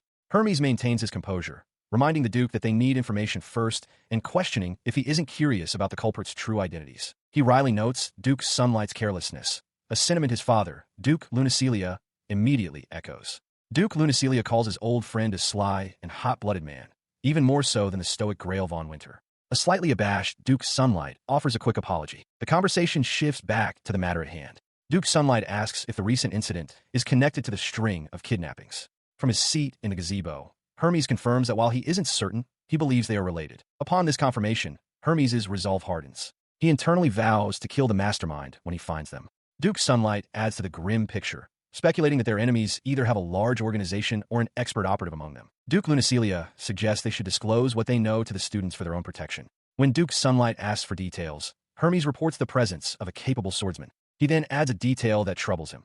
There was also a female spear user, a combat role that he knows for a fact did not exist in the original game. He continues, explaining that the culprits Duke Sunlight's men captured were using magic, though the reason remains unknown.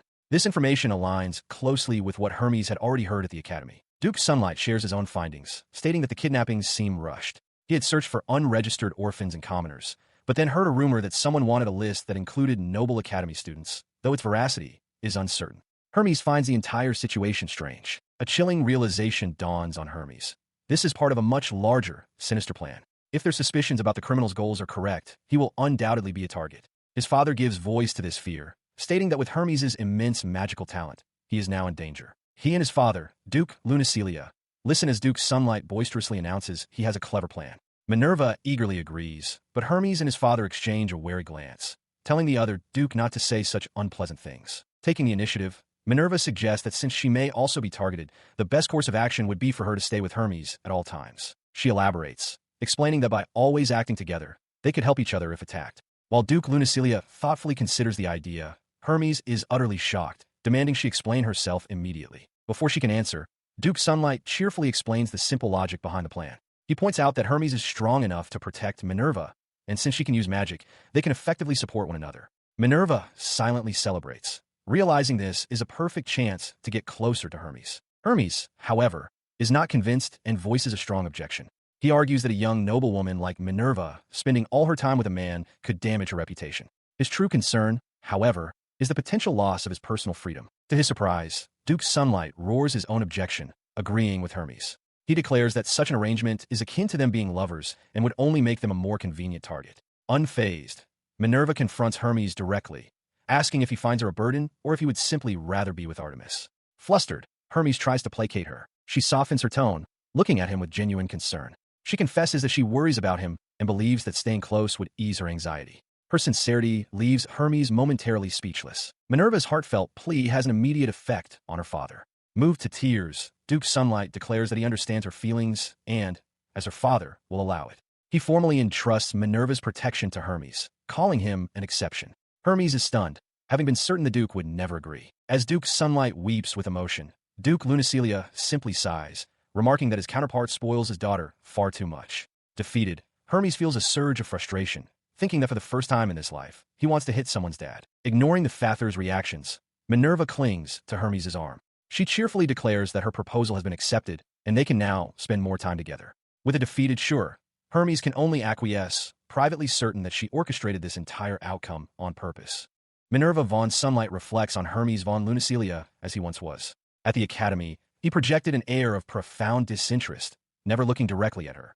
He showed no sign of returning any girl's affections, a fact that struck her deeply when they first met. She saw him not as someone who mingled with others, but as one who sat comfortably atop his immense talent. She had thought that this aloofness would eventually cause him harm. This behavior was consistent even at the noble parties where they often met. He treated everyone with a curt politeness, offering only the most basic of greetings before moving on. His distant demeanor sparked questions within her. Why did he always look so lonely? With his talent, why didn't he act more boldly? Why did no one ever stand by his side? These questions grew inside her until, only recently, she found the answer. The truth was that he wasn't being pretentious. He was simply weary of it all, his talent so immense that it created an unavoidable distance from others. He had been alone from the very beginning. Upon understanding his loneliness, she realized that he must have chosen to blend in, hiding his gift just to have normal interactions. She could only imagine how unbearably desolate and suffocating that must have been. This empathy fueled a new resolve. She thought that perhaps, as a fellow noble blessed with strong magic, she could be the one to stand beside him in his solitude. While she resented that her strength was less than his, she pushed herself through endless training to close the gap between them. But looking at him now, she sees a completely different person. The dark feelings once lingering in his eyes have vanished. He seems to have cast off his burdens and is truly enjoying life, appearing brighter and more relaxed. She traces the evolution of her own feelings for him, from rivalry to curiosity, and from curiosity to friendship. With each conversation, she found herself drawn deeper in. Something had clearly happened to Hermes von Lunicilia, though she doesn't know what it was. Then, she realizes, during the kidnapping incident, when she was helpless, Hermes came to her rescue. It was in that moment she felt her heart race so hard. His arrival reminded her of the prince on a white horse from her favorite childhood storybook, and she understands the admiration she held for that prince as a little girl has now found its focus in him. She closes her eyes, a blush warming her cheeks as she reflects on her feelings. The mere memory of her realization fills her with happiness, leaving Hermes to look on in wide-eyed confusion. Her heart pounds in her chest as she traces the path of her emotions, from rivalry to curiosity and finally to friendship. This journey of feelings leads her to a single, certain conclusion. Across from her, Hermes sips his tea and watches, a look of understanding dawning on his face as he seems to realize what she is feeling. His attention, however, is quickly pulled away by the booming laughter of Duke Sunlight, who sits beside a composed Duke Lunicilia. Hermes feels like an outsider, unable to even get a word into their lively conversation. He then notices Minerva staring at him intently, her gaze unwavering. He wonders aloud if there is something on his face, but she exclaims that there is not. Internally, he admits to himself that he cannot read her mind at all. The moment is broken when Duke Sunlight announces it is time for him to leave, as he is scheduled to be at the royal palace. He wishes them a safe trip, and as the gathering concludes, Hermes breathes a silent sigh of relief, thinking it's finally over. As they depart, he formally bids Minerva farewell, telling her he will see her at the academy. She agrees with a quiet, hesitant yes. Her strange behavior makes him wonder if he has done something to offend her, and he resolves to keep a safe distance. A week passes.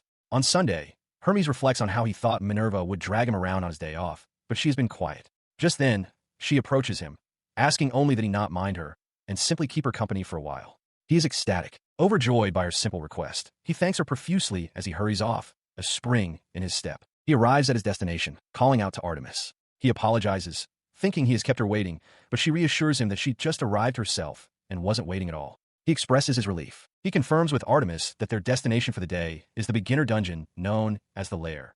Acknowledging they are simply classmates, he can't help but feel the situation resembles a cliché romantic comedy exchange, a sentiment to which Artemis quietly agrees. In response, Artemis asks if this outing is similar to the training he underwent in the Corridor of Lament. Hermes affirms this, adding that he has something he wants to test. With their objective clear, he suggests they get moving. Artemis agrees, expressing hope that they might find traces of the person they're looking for. His mind is set on his goal for the day, proficiency grinding. A mental check of his current status reveals his level at 18, with his core attributes balanced at 61. His magic skills are mostly at an intermediate level, but his swordsmanship lags behind, making it a clear target for improvement. Following this resolve, they arrive at the dungeon's entrance. The stone archway is not unlike the one for the Corridor of Lament, as Artemis points out. Hermes agrees, contemplating that while the previous dungeon was a horror-themed labyrinth, this one must have a different concept. Stepping through the entrance, they find themselves not in a dark corridor, but in a vibrant forest, with beams of light filtering through a high canopy. This dungeon is designed to mimic nature, and Artemis expresses her astonishment at the sight. Still taken aback, she stammers an affirmative. Hermes, taking the lead, instructs her to stay close as they proceed. As they walk, Artemis asks if he is familiar with this particular dungeon. He glances back with a confident smile, confirming that he knows it well, especially regarding the number of monsters that spawn within it. His confident declaration leaves her momentarily speechless. They both pause, peering into the dense, rustling foliage of the dungeon's forest. The atmosphere makes Artemis nervous, and she clutches her weapon, admitting that she is weak. Hermes asks if she has a weapon, and she confirms she does. He reassures her, encouraging her to try fighting as well, if she feels she can handle it. He then explains that this particular lair is a dungeon that prioritizes group strength over individual might. As Artemis tries to process what that means, a faint glow begins to emanate from Hermes' hand, his expression hardening with focus. He had barely finished his explanation when the forest floor erupted with life. A horde of monsters, fanged rabbits, snarling foxes, and other strange beasts, materialized from thin air, swarming towards them. Artemis could only stare, her eyes wide with shock at the sudden, overwhelming onslaught. Before the creatures could close the distance, Hermes announced, "Here we go," and unleashed his power. In a flash, blades of wind tore through the monster ranks, felling them instantly. Artemis watched, dumbfounded by the display. She stammered, realizing it was wind magic, executed in a mere instant. Hermes simply turned to her, a calm "see" on his lips. He then explained that, honestly, even a level 1 could probably defeat these monsters with ease. In the games he knew, this lair was considered the best place to raise one's proficiency to an intermediate level. The reason, he added, was that the monsters here respawn very quickly. The thought of the horde returning made Artemis gasp in renewed alarm. Taking a deep breath and steeling her resolve, Artemis extended her hand. Focusing her energy, she called out the name of her spell, Wind Cutter. A vortex of swirling air began to form in her palm, ready to be unleashed. The spell struck true, felling a creature. A wave of elation washed over Artemis as she clenched her fists, joyfully exclaiming that she had done it. Hermes smiled, praising her. "That's amazing." Beaming with pride, she turned to him, reporting that she had defeated a monster, even if it was just one. It was her very first monster kill. During their training, Hermes von Lunicilia compliments Artemis von Asta on her good instincts. Flustered but pleased, she replies that she is starting to feel a little more confident and promises to do her best. The path to power is one of grinding for proficiency, and Hermes demonstrates this by unleashing a wind slash in the midst of their practice. Soon after, Artemis collapses, completely drained of mana and unable to move. Hermes, who conserved his own energy, observes that this exhaustion is a natural consequence of mana depletion and notes that their recent activity should deter monsters for a while. He suggests they rest until her power recovers, and she gratefully accepts. Looking at him with admiration, Artemis remarks on how amazing he is, stating that while she's heard the Lunicelia family is exceptionally gifted, his abilities surpass all expectations. She continues, pointing out that he fought harder than she did, yet shows no signs of injury or fatigue. Earnestly, she asks how she can become like him, revealing her true desire, to be strong enough to accompany her father on his journeys. Her words resonate with Hermes. He explains that his strength came from constant battles and practice, recommending that she train in dungeons.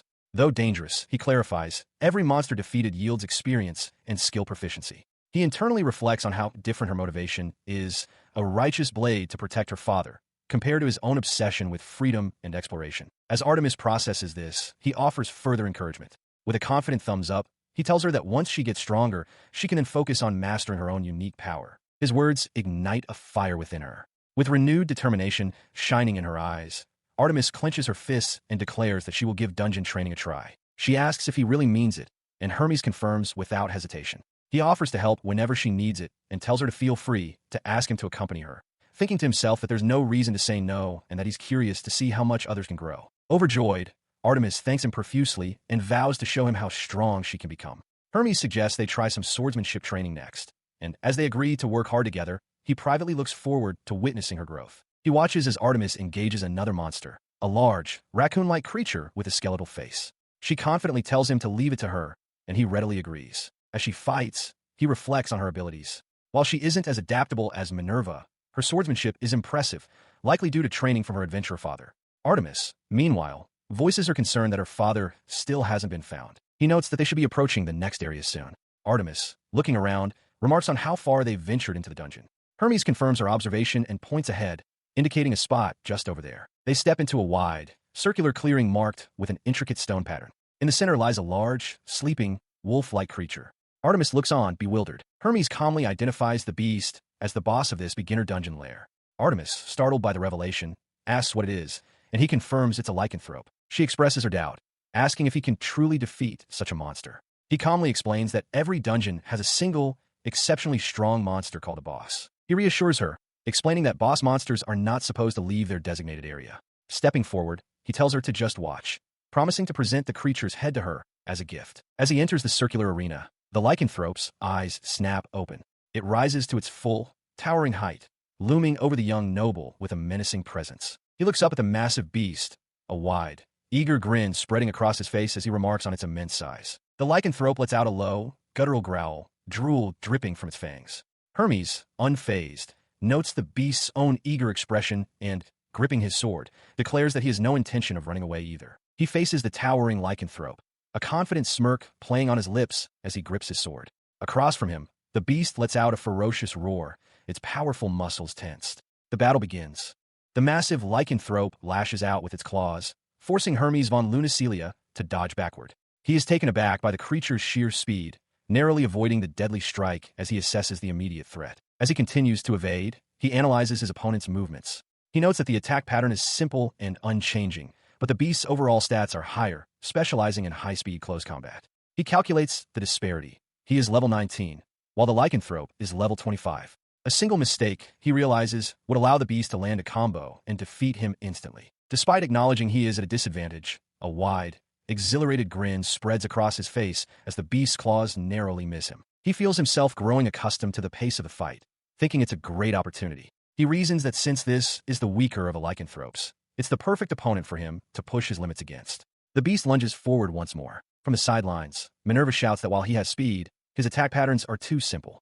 Artemis adds a suggestion, telling him to try using a kick. Heeding the advice, Hermes pivots and lands a kick on the creature's side, affirming to himself that agility is crucial in a direct duel. Building on this, he lands a quick slash on the beast's arm. He reflects that speed-focused fighters can win as long as they land hits, as even the strongest strike is useless if it can't connect. He confirms the lycanthrope is slower than him, but knows he needs more than just counterattacks.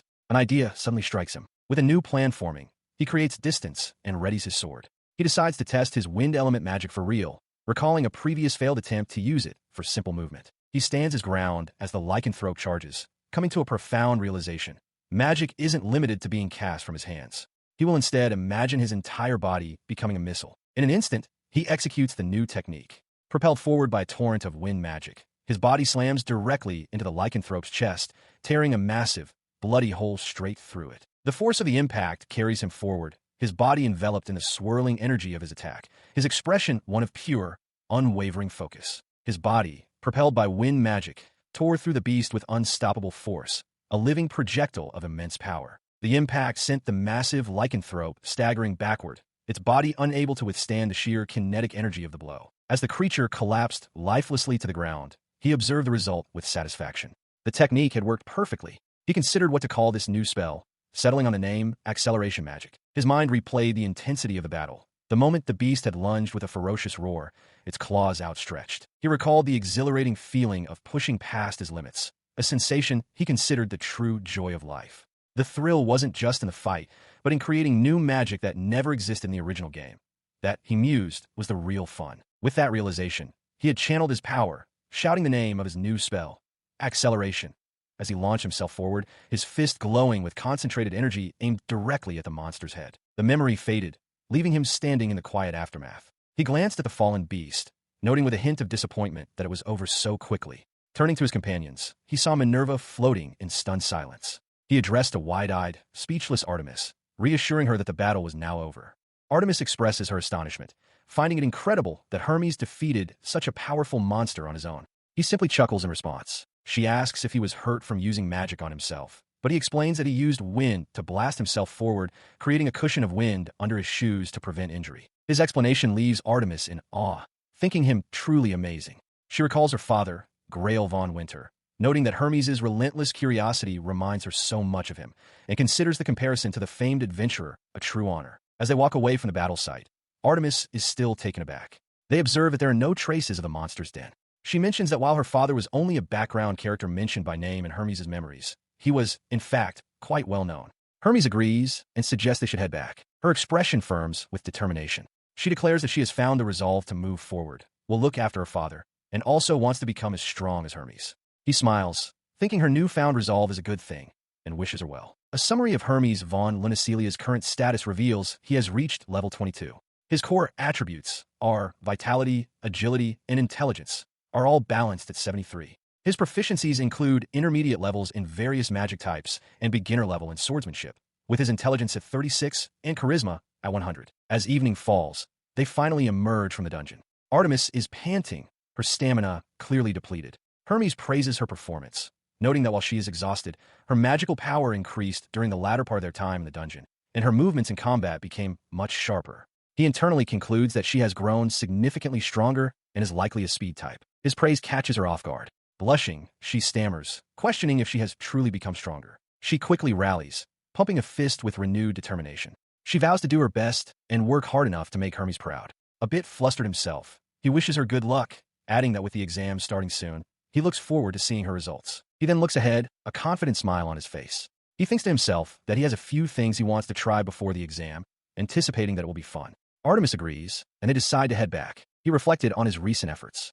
Half a month had passed, but he had finally made progress. Time flowed onward, and the month of May had arrived. With the arrival of May came the great exams, which he knew from his past life was the very first common event in the game, Lovely Sorcerer. Clenching his fist with a determined grin, he felt ready to face them. His mind raced, recalling the game's mechanics. He had prepared for this. While daily interactions could raise a heroine's affection, common events were fixed story points where the protagonist could significantly increase his standing with a specific girl. He remembered the specifics of this particular event. The exam was divided into 3 parts: written, magic, and swordsmanship. A student's performance would determine which heroine's affection would rise.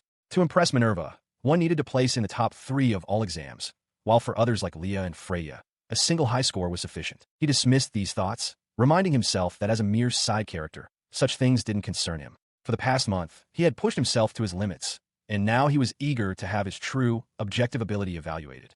Drawing his sword with a grin, he declared his intent to make things fun, startling a nearby maid. Later, at the exam venue, Minerva approached him. She greeted him as Hermes-sama and observed that he seemed both thoroughly prepared and quite confident in himself. He returned the greeting, acknowledging that they wouldn't be fighting each other directly. Internally, he expressed his confidence in Minerva, certain she would achieve results far beyond what he could imagine.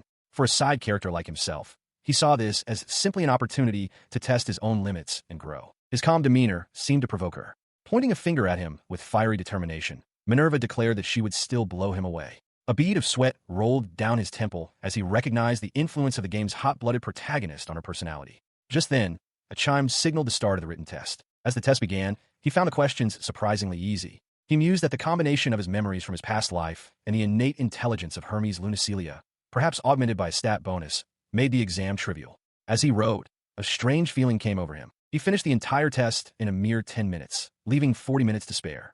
Leaning back, he decided to use the time for mental preparation for the next exam, wryly thinking how much simpler his previous life would have been with such helpful stat corrections. He and his classmates proceed to the second training ground, where the magic portion of the exam is being held. An instructor announces the end of the written exam and the start of the magic test, calling for the next student to step onto the stage. As he waits, he observes the other students, noting that they are all using short chants to cast basic spells. He recalls that this part of the exam involves target practice with magic. His attention is then captured by a girl with reddish-pink hair, who conjures a swirling mass of energy. Hermes internally assesses her performance as average for a student who hasn't properly leveled up. An examiner asks for her name and class. In a stunning display, she unleashes a rapid succession of spells: a watery aqua bubble, a fiery flame burst, a windy verdant storm, and an earth and rock tomb, demonstrating control over all 4 basic elements. The crowd murmurs in awe.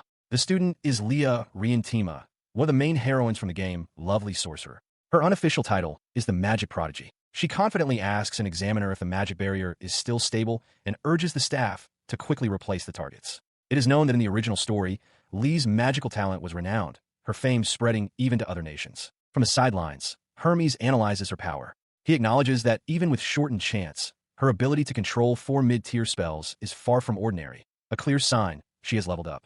The crowd agrees, calling her amazing. He muses that only he and the game's protagonist, with their rare holy and dark affinities, are considered true irregulars in history. His thoughts are interrupted as the instructor calls out, "Hermes von Luniciliacun, please come up to the stage." A thrill runs through Hermes. He realizes with excitement that Leah is an explorer of magic, just like him. As he makes his way forward, the students begin to whisper. They comment on how he wasn't popular before, but another reminds them of his duel with Minerva, suggesting he was restraining himself. A different student points out that Hermes is compatible with every element, making him even more amazing than Leah. Reaching the stage, he faces the instructor and asks if he may begin. He focuses, knowing the examiner will check his magic power and the number of attributes he possesses. He understands that, like Leah, the more attributes he can use, the better his score will be. He resolved to perform in his own unique style. The female instructor, watching him, reflected on the previous candidate's performance, thinking that being able to handle just 2 elements is already impressive. She even recalled hearing that their homeroom teacher, Teresa, had once been in the spotlight during this very same exam. With a surge of power, he did not just summon 1 spell, but 4. Orbs of swirling wind, churning earth, roiling water, and crackling fire materialized around him in an instant. The instructor stared in disbelief, realizing he was casting multiple spells simultaneously. Hermes internally acknowledged her shock, confirming that this was a technique he had spent ages perfecting, a skill developed outside the game's original mechanics that took forever to master. He reflected on the difficulty of this feat. Standard magic allows for only 1 spell to be activated at a time, as parallel casting makes control exponentially harder. However, he had overcome that limitation. Using his full specifications and daily status growth, he had achieved the necessary control and precision. He decided to exclude his dark magic from his display, as it is mostly for debuffs. He named his unique skill, thrusting his hand forward and shouting, "Multicast." The 4 distinct elemental spells surged forward, merging into a single, overwhelming torrent of destructive power. This uncharted level of power obliterated its intended target and smashed through the wall of an adjacent building where the written exam was underway. Inside, students and instructor Simon Gatiss cried out in alarm. Back in the arena, Hermes stared in shock at the devastation, offering a meek apology as the other examinees, including a stunned Leah and Minerva, looked on in utter disbelief. A bead of sweat forms on Hermes' brow as he stares at the destruction before him. A single thought echoes in his mind. He overdid it. He turns to a stunned Leah Rientima, who demands to know what just happened. Hermes can only offer a flustered apology, admitting that even he hadn't expected such a result. As he walks away, he internally reassures himself that his job is complete. He reasons that it's safe to assume he's the only one capable of multicasting, so no one else should be able to replicate the feat behind him. The other students are in an uproar, unable to comprehend how a reinforced wall could break or how the targets were completely vaporized.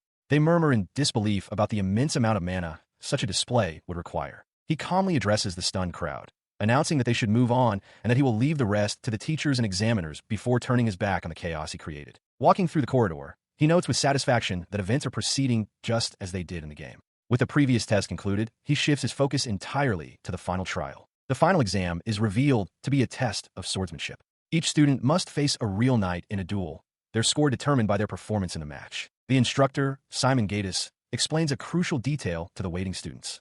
In the original game, this was an unwinnable event. The knight was fixed at level 30, while the player's level cap was too low to stand a chance. He then calls for the next student, asking for their class and name. Hermes steps forward. He reflects on his preparation.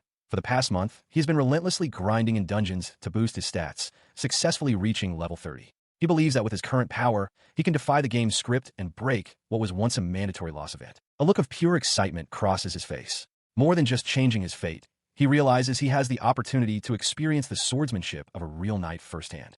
To him, this is the best event ever. His attention was suddenly pulled from the upcoming exam by a commotion nearby. He turned, startled, to see a group of male students cornering a girl with reddish-pink hair, who let out a small, distressed sound. The apparent leader of the group, a boy with light, styled hair, sneered at her, calling her a failure and demanding she say something.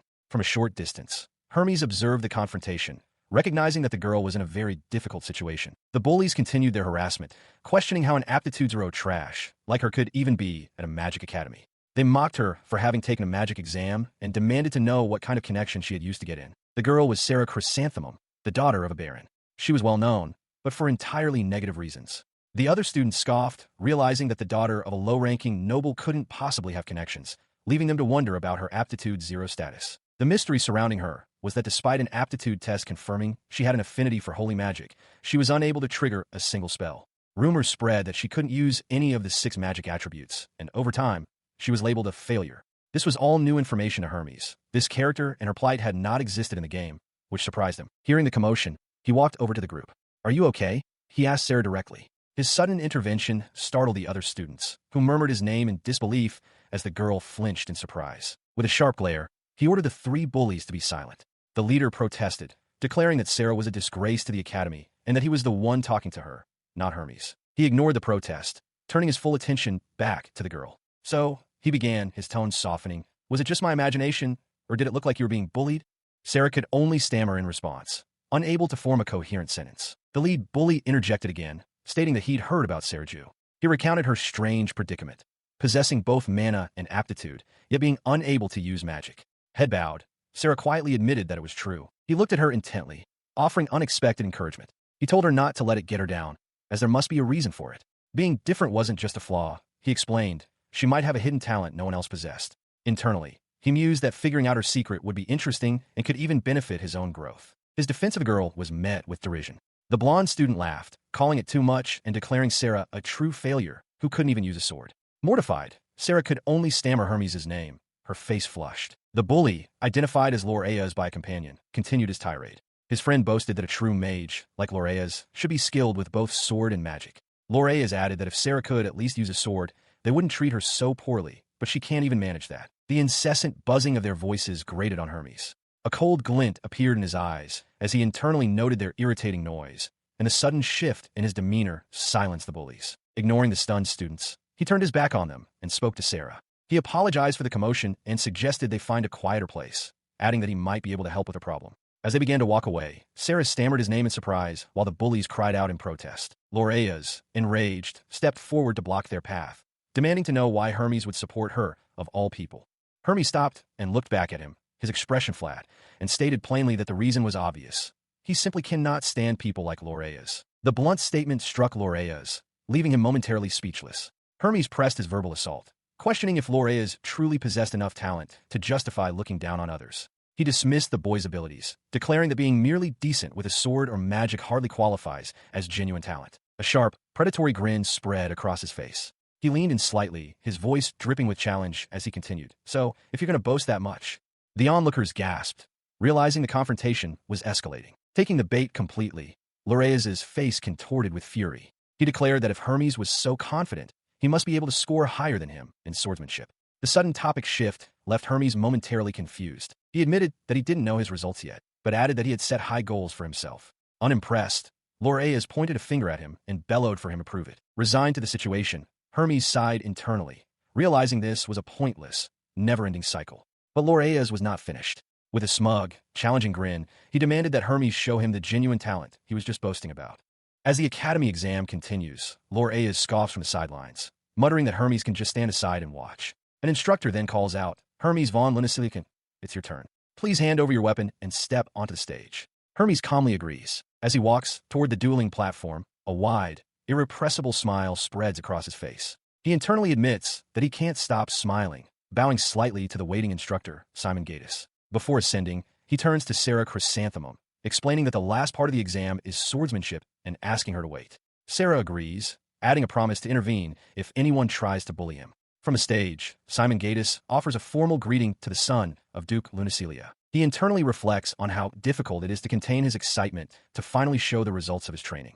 Facing the instructor, Hermes expresses his gratitude, stating he intends to take this as a chance to learn from a real knight. Simon replies that it is an honor to face someone famed as a genius. He raises his practice sword, settling into a distinct stance. Simon's eyes widen in recognition. That stance, he remarks, Sunlight Duke style. Hermes' confident expression confirms it. Simon signals the start of the match. Their blades meet with a sharp clang. The instructor immediately feels that his own physical strength is superior, but is simultaneously surprised by Hermes' unexpected speed. The duel intensifies into a rapid exchange of blows. Simon unleashes a barrage of strikes. Up, right, left, realizing with a jolt that Hermes had correctly judged that the instructor would not need to hold back. Blocking a heavy swing, Hermes internally confirms that he knew it all along. Despite the pressure, Hermes' mind remains focused. He observes the instructor's honest, direct sword paths and begins to read his movements. He dodges a strike, parries another, and identifies the sequence, a star pattern. As he continues to defend against the relentless assault, he perceives a fractional slowdown in Simon's attack. He recognizes it instantly as his chance. Seizing the opening, he lunges forward, his blade locking with the instructor's in a shower of sparks, bringing the furious exchange to a tense standstill. He deftly leaps back, creating distance from the instructor's lunge. Simon Gatiss lands, impressed, remarking on the boy's considerable speed. The instructor, gritting his teeth, admits to himself that he hadn't expected Hermes to be this strong. Hermes, holding his ground, calmly replies that the block was a close call. He then declares that this is not his full strength. Intrigued by the challenge, Simon Gatiss readies his stance, stating his intent to test the boy even more. The instructor surges forward, bringing his sword down in a powerful overhead strike. In stark contrast to the danger, Hermes smiles, thinking to himself that the next part of the fight will be far more interesting. Instead of parrying, he ducks under the blow and slams his free hand into Simon's midsection. As the instructor gasps in pain, Hermes explains that this is a hand-to-hand combat style he has been researching. While a knight's standard repertoire includes kicks and charges, Simon's wide, sweeping recovery swing is easily evaded as Hermes leaps clean over the blade. He continues his explanation mid-combat, stating that all one needs is an opening. Though hand-to-hand combat has a shorter range, its attack speed is far greater than a sword's. Once inside an opponent's guard, one can attack freely. The realization dawns on Simon's shocked face. With the distance closed, Hermes unleashes a flurry of rapid strikes, his hands a blur against the instructor's torso, leaving the larger man no time to defend. The final blow, a powerful palm heel strike, connects squarely with Simon's chest, sending the instructor reeling backward with a cry of pain. The instructor lies collapsed on the floor. From the sidelines, Loreas observes that he is down. Hermes, however, looks at his own hand with a hint of disappointment, thinking that he had wanted to test more of his abilities. He calmly holds his sword out, addressing the dazed instructor. "Excuse me," he asks. "Does this count as the end of the test?" Simon Gatiss can only stammer in confusion. From the sidelines, an official confirms, yes, thank you for your efforts." The watching students are a mixture of shock and disbelief. Loreas' face is contorted in fury, while Sarah Chrysanthemum looks on with wide-eyed astonishment. Meanwhile, a girl with long, light hair observes the scene with keen interest, a thoughtful "oh" escaping her lips as she rests her chin on her hand. Having defeated the knight instructor, Hermes von Lunasilia offers a slight bow to Sarah Chrysanthemum, thanking her. She is flustered, marveling at how he could defeat a knight so easily. Hermes simply apologizes for the wait, as another student looks on. He explains to the onlookers that his victory was only possible because his opponent was unaware of his full capabilities, admitting that in pure swordsmanship, they were evenly matched. He then calls for the sword exam to be paused so a medic can attend to the downed instructor. Sarah approaches, remarking that from an amateur's viewpoint, he looked completely dominant and questions if he could have won with swords alone. Hermes finds it hard to say, then shifts the topic, asking about the 3 students he was worried about earlier. She reassures him that the trio, including a stunned Loreas, simply froze up when the exam began and are likely fine. As Hermes turns to check on them anyway, his attention is abruptly captured by an approaching figure. He stops dead. Before him stand a young woman with flowing silver hair, an icy gaze, and skin as pale as snow. He recognizes her instantly, stammering her name, Freya. This is Freya von Winter, daughter of the legendary sword saint, Grail von Winter, and one of the principal heroines from the world of the game Love Sorcerer. She strides forward, closing the distance until she is right before him, her sharp eyes fixed on his. Lunacilia Air, she says coolly. I need a word. Freya leans in closer, causing Hermes to flinch back with a squeak of surprise. Behind them, Sarah murmurs that not even she had achieved such a flawless victory in her own match. Internally, Hermes panics, feeling completely overwhelmed by her presence. Freya presses her advantage, demanding to know about the throwing technique he used. She asks if it is a new martial art and how he trained to perform it, leaving him stammering that it was nothing complicated. He found himself held in a firm embrace by Freya von Winter, who leaned in close. She questioned if he was truly certain about his technique, suggesting that with enough practice, anyone could get used to it. He admitted that his throwing skill was merely improvised and based on strength, born from the thought that relying solely on a sword was too risky. He had heard that proper throwing techniques required using weight and momentum, which made him feel his own method was lacking. In response, Freya made a formal request. She wanted instruction in hand-to-hand combat. In exchange, she offered to teach him her family's renowned winter swordsmanship. Hermes was taken aback, internally noting the mention of martial arts from an eastern continent, a place the game had never explained. He considered her proposal, realizing it was a very good deal. Freya then admitted that while her house was built upon its unmatched sword skills, she was determined to learn from him. As they spoke, Sarah Chrysanthemum watched from a distance, frustrated that Hermes' attention was elsewhere and that such an opportunity was passing. Hermes, meanwhile, recalled observing Freya's form during breaks, contemplating the exchange. The terms became clear in his mind. He would teach his self-taught, almost nonsensical martial arts, and in return, he would learn the sword style of the family that produced a sword saint.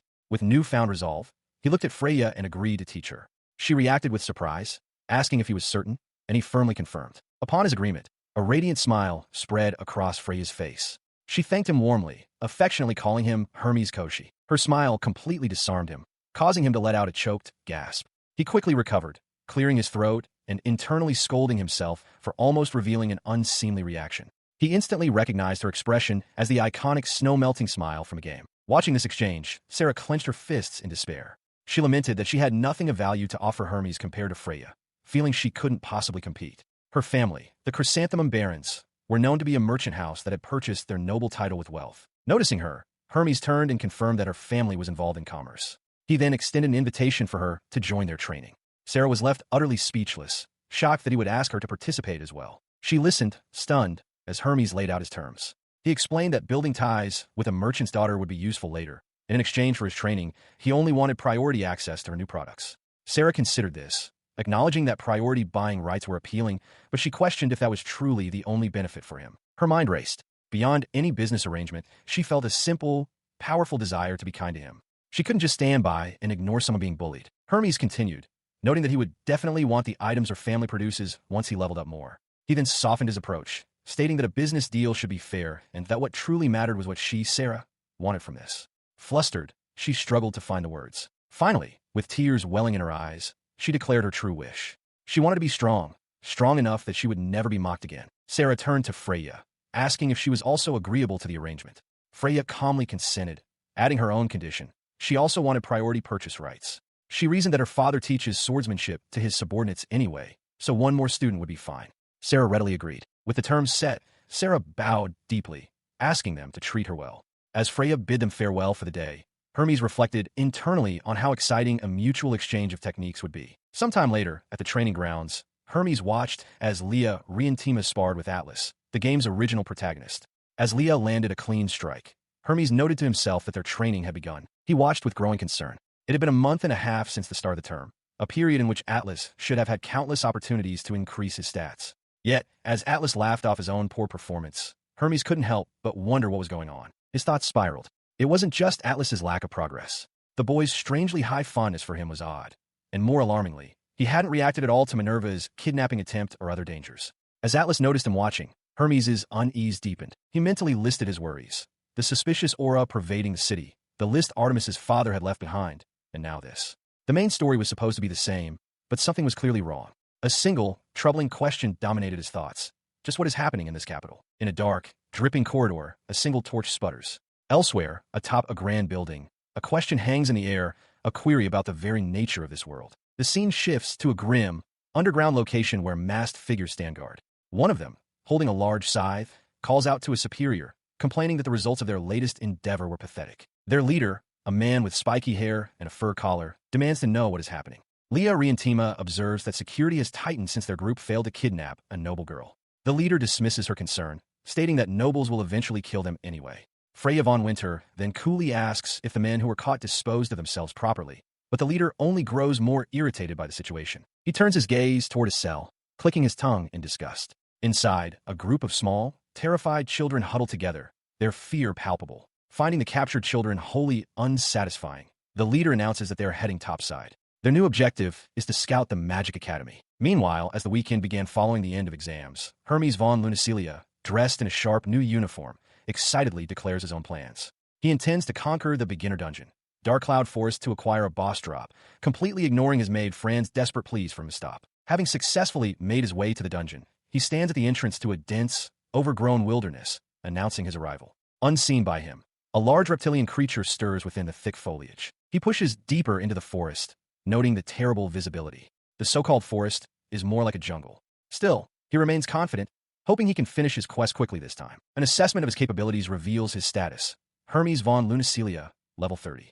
His strength, vitality, agility, and intelligence are all exceptionally high at 97. He possesses intermediate proficiency in all 6 magical elements, though his swordsmanship remains at the beginner level. Pressing forward through a dark opening, he discovers a large, glowing sigil carved into the floor. He immediately recognizes it as the entrance to the boss area. He steps into the boss chamber, the ground rumbling heavily beneath his feet. A low chuckle escapes him as he surveys the dark, cavernous space. Finally, he murmurs, his voice filled with anticipation. His wait is rewarded as a colossal creature emerges from the gloom. The boss of the Dark Cloud Forest, the Venom Serpent, has finally appeared. Despite the monster's terrifying presence, a wide, eager grin spreads across Hermes' face, his eyes sparkling with delight at the challenge before him. Within the Dark Cloud Forest, Hermes Lunicilia finds himself facing the area's boss, a massive, poisonous venom serpent. He marvels at its incredible speed. Though he carries antidotes, he knows any attack from the beast will inflict a status ailment, making avoidance his top priority. The serpent's coiled body tenses before it lunges forward in a vicious bite. As he evades, Hermes grimaces, acknowledging that the creature's combination of immense size and startling swiftness makes it a truly troublesome foe. It follows up with a relentless sequence of attacks, a powerful rush, another snapping bite, a billowing cloud of poison mist, and a whip-like crack of its tail. As he continues to dodge, a spark of recognition ignites in Hermes' mind. The attack patterns are exactly the same as in the game. With this knowledge, he forms a plan, deciding his first action must be to consume an antidote. He quickly re-evaluates. The serpent resists magic, and using fire magic is too dangerous amidst the trees of the forest. He realizes he has no choice but to rely on his sword. A new strategy then occurs to him.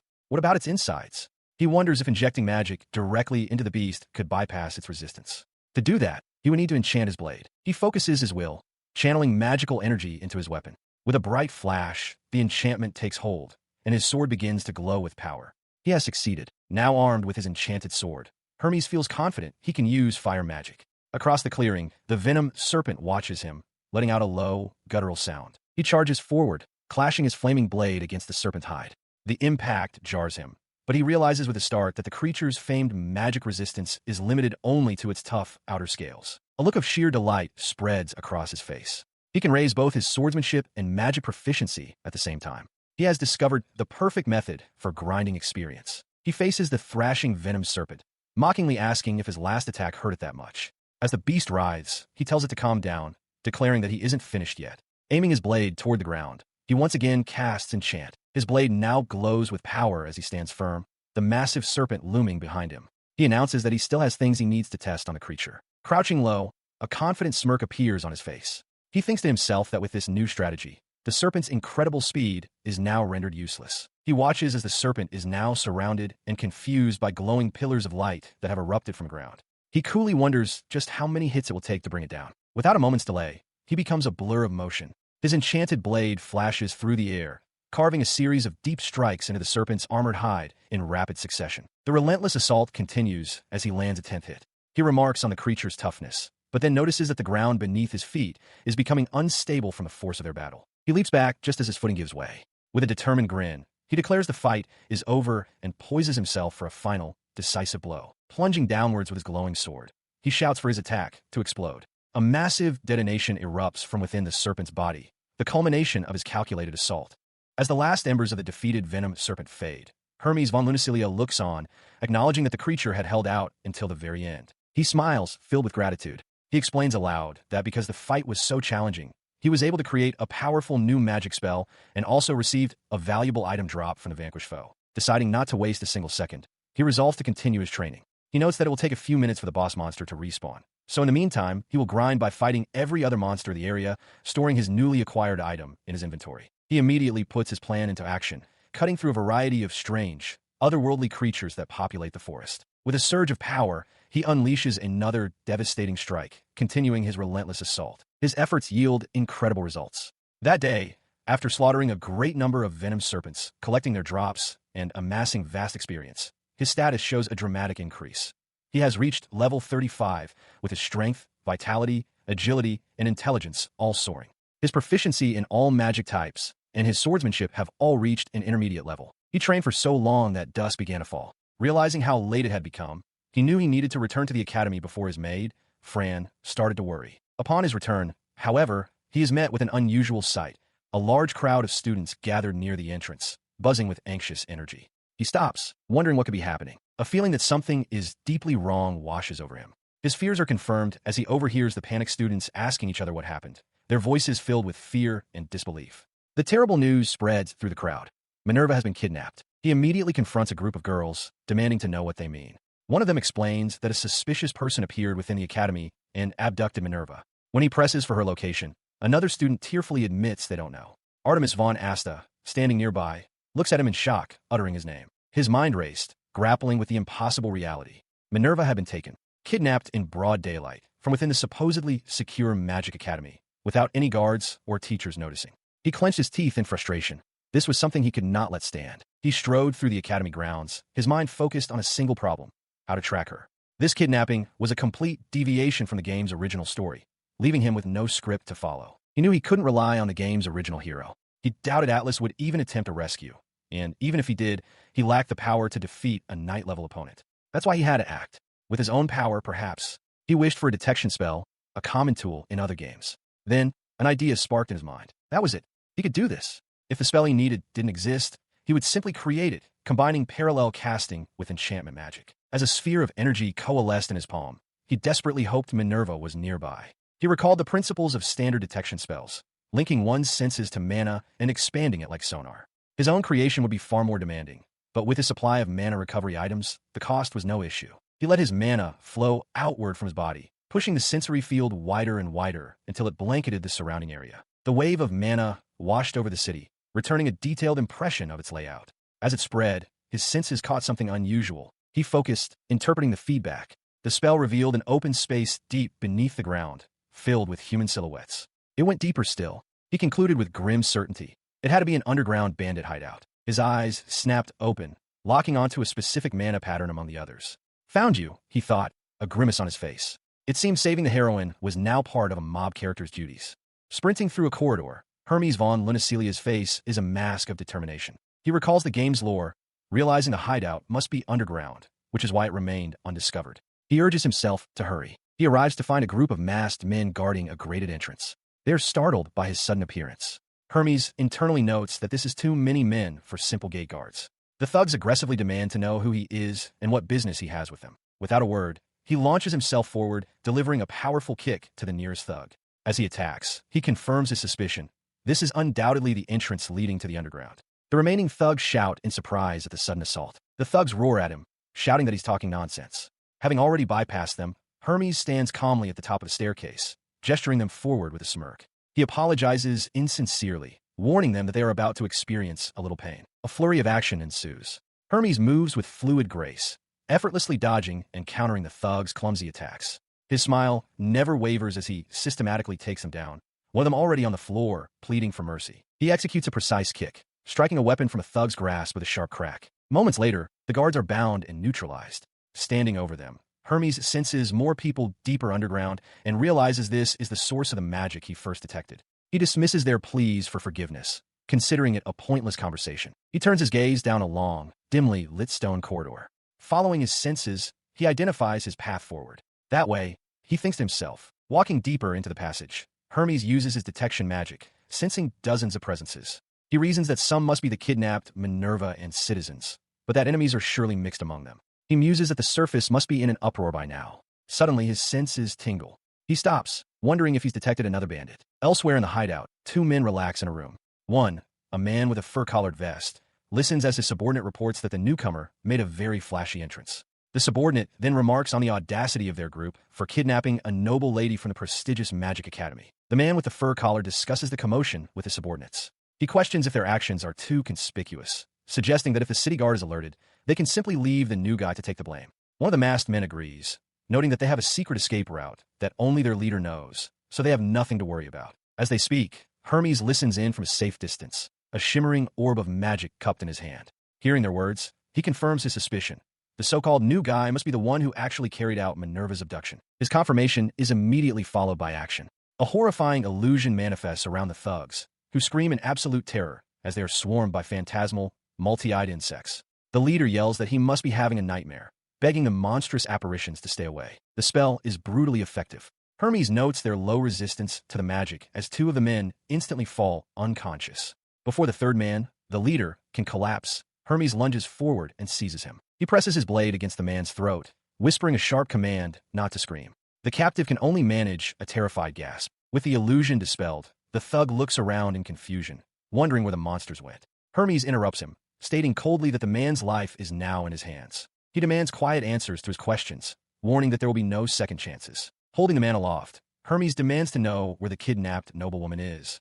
He offers a choice: provide the information and live, or join his comrades on the floor. The terrified thug quickly explains that she is being held in a large hall at the bottom of a staircase, beyond a next door, secured behind a distinctively sturdy iron gate. Satisfied with the answer, Hermes thanks him for the information before delivering a swift chop to the back of his neck, knocking him unconscious. Now certain he's in the right place and that Minerva is just ahead, he proceeds. He reaches the large arched doorway. Before entering, he decides to use detection magic, reasoning that it's best to know how many enemies might be waiting for him on the other side. The spell reveals only a single person. Pushing through the doors, he enters a vast, dark hall. There, in the center of the chamber, he sees her, imprisoned within a large iron cage. He has found Minerva. He found her locked within a cage, the rattling of chains echoing her surprise. Her eyes widened as she recognized him. Whispering his name, Hermes-sama, rushing to the bars, he confirmed that he had come to rescue her. He asked urgently if she was unharmed and how she had ended up in such a place. Minerva assured him that, for the moment, she was fine. She had simply been locked in a cage and left alone. Hermes expressed his relief that she was safe. His relief, however, was short-lived. He examined the cage, touching a bar and realizing it was constructed from an incredibly sturdy material. He concluded that his own physical strength would be insufficient to break it. With that realization, he drew his sword, its blade beginning to glow with power. He declared his intention to slice through the bars instead. He then asked Minerva to stand back, contemplating whether enchanting his blade with wind magic would provide the necessary power to succeed. Just as he prepared to strike, a voice from down the hall called out, telling him to wait. Two figures emerged from the shadows, a man with spiky hair and a woman wielding a spear. The man mockingly asked if they could join in on the fun. Minerva immediately warned Hermes to be careful, identifying the man as her captor and stating that both he and his companion were formidable fighters. The man scoffed, but Hermes' own assessment confirmed their strength, realizing this would be a difficult confrontation. He also noted the room was filled with suspicious items. The man then asked who Hermes was, sarcastically adding that he was glad to have an ally. He ignored the taunt, instead demanding to know their objective. He asked what they were plotting by kidnapping Minerva and many others. The man dismissed the question, claiming a mere subordinate like him wouldn't know such details. He revealed he was only following orders from a man named Marmon to carry out the kidnapping. If Hermes wanted reasons, he should ask Marmon himself. The name struck Hermes. It was a name that had never appeared in the game he knew. He assesses the dire situation. A 2-on-1 fight where he is at a clear disadvantage. His opponents are both formidable, one wielding a spear and the other a large blade, and he realizes with a jolt of sweat that their combination of skills is something that never existed in the game he knew. The man with the blade taunts him, asking if he's truly as strong as he seems, before declaring they should begin. Despite his internal apprehension, he turns to the captive Minerva with a brilliant, reassuring smile, telling her to leave everything to him. Minerva can only watch with concern, murmuring his name. The spiky-haired antagonist, however, is ecstatic. He mockingly calls Hermes a pretty boy from the Lunicelia family, declaring that the chance to fight the rumored genius is a priceless opportunity he fully intends to enjoy. As they take their stances, the antagonist notes that Hermes seems to know a great deal about him. He then explains that it's no surprise, as a kid with black hair and golden eyes who is also a legendary pretty boy is quite famous in this city. His identity is obvious just by looking. Hermes' expression hardens at the taunt. He challenges his opponent to do his worst and try to make him cry out. In response, the man simply taps his foot on the ground and says, "Well then." With that, the battle begins. Hermes surges forward, his twin swords clashing against the man's massive blade with a sharp shriek of metal. As they are locked in the initial exchange, the spear-wielding woman begins to move, preparing to flank him. The battle rages. Hermes von Lunicilia weaves through a flurry of attacks from two powerful opponents. He realizes that while the enemy may be stronger, he is faster. Elsewhere in the chaotic melee, Minerva and Leah fend for themselves. The female warrior with the spear leaps high in the air, her legs flashing past his head before she brings her weapon down. He parries the strike, his focus absolute. From the side, Minerva shouts a warning, telling him not to get distracted. His attention divided, he is forced to pivot and block a heavy slash from the spiky-haired man. The impact jolts him as the man smirks, confirming he is being watched closely. The wider view reveals the desperate struggle as the three students face their two skilled assailants. The spear-wielding woman lands, remarking on how dangerous he is. She notes that all his attacks are aimed at their faces, and that for a mere kid, his killing intent and reflexes are far from ordinary. Her partner scoffs from a distance, taunting Hermes. He declares that capturing him without killing him will be difficult, and suggests that if Hermes doesn't want to die, he should simply surrender. Hermes internally assesses the situation. His opponents are clearly battle-hardened, their attacks precise. He deduces that the man is the more troublesome of the two, likely possessing a higher level than his own. To win, he realizes he must play one of his trump cards, and begins to gather wind magic. He unleashes the spell, creating a powerful vortex that forces his attackers back.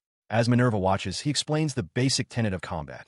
First, take down the weaker opponent. He analyzes the woman's movements. Her thrusting attacks are numerous but simple to evade, and her long reach is a liability up close.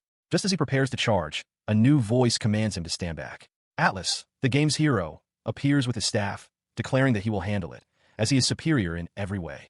Hermes is stunned, wondering if Atlas possesses a fire attribute. Ignoring the newcomer's declaration, Hermes shouts, "Fireball!" He unleashes a small, concentrated fire spell, knowing a large-scale attack is too risky. He watches to see what his opponent will do, but is shocked when the spiky-haired man simply roars, bracing to meet the spell head-on. As the spiky-haired man braced for the attack, Hermes realized that a prolonged battle was inevitable. Deciding to act, he activated his magic in parallel, preparing to strike back if attacked. The sudden display of power startled both the man and his spear-wielding companion. But before Hermes could unleash his spell, Atlas intercepted the female antagonist's attack, his bare hand catching the shaft of her spear. The force of the blow sliced his palm open. He pushed back against her, his hand bleeding, while Minerva and Leah watched from a distance. Atlas coolly informed his opponent that he was not foolish enough to be struck by a randomly swung spear, even if she was taking advantage of his supposed distraction. With a swift, decisive movement, he disarmed her, sending her spear flying. He declared the fight finished. His opponent fell backward onto the ground, defeated. Atlas stood over her, victorious. As rubble settled around them, he looked down at the injured woman, who groaned in pain. He told her to stay still if she didn't want to die, promising to treat her wounds later if she surrendered. Seeing his partner defeated, the man's expression hardened. He shouted at Atlas to surrender immediately, warning that his companion would bleed to death if she didn't receive treatment soon. He scoffed at the notion of mercy, declaring it the world's law for the weak to die. There was no need for sadness. He insisted, as killing Atlas would be his revenge. He readied his weapon, his movements identical to his earlier stance. Atlas recognized the familiar stance. He decided to attack from a different angle this time. Activating his parallel magic, he prepared to lunge. Across from him, the man began to channel his own earth-based magic. As the man braced himself, Atlas shot forward, shouting wind, as he unleashed a powerful gust. He pressed his advantage, his sword clashing against the antagonist's weapon. The man with the fur collar gritted his teeth, struggling to hold his ground. Nearby, Hermes, having gathered his magic into a glowing orb, prepared to unleash another spell, shouting for one more go. But Atlas was far from finished. With a low chuckle, he unleashed a devastating blast of power, a technique he called cremation. The antagonist's eyes widened in disbelief, shocked that Atlas still possessed such strength after their prolonged battle. The explosive force subsided, leaving the antagonist standing, but clearly defeated. He let out a sharp breath and raised his hands behind his head. "I lose," he admitted, a strange grin on his face. He then added that, given who he'd fought, he should consider this result an honor. As Atlas finally allowed himself a moment to breathe, Hermes could only stare, speechless at the outcome. His brief moment of relief was cut short by a new voice from above. A tall, cloaked figure stood on an elevated platform, their forms silhouetted against the light. They addressed Hermes directly, their voice echoing in the chamber. "Herald," they began, referring to the defeated antagonist. "Did you lose as well?" The man now identified as Herald looked up towards the speaker, his surrender now cast in a new, more ominous light. An imposing, hooded figure stands in a dark chamber, emanating an undeniable pressure.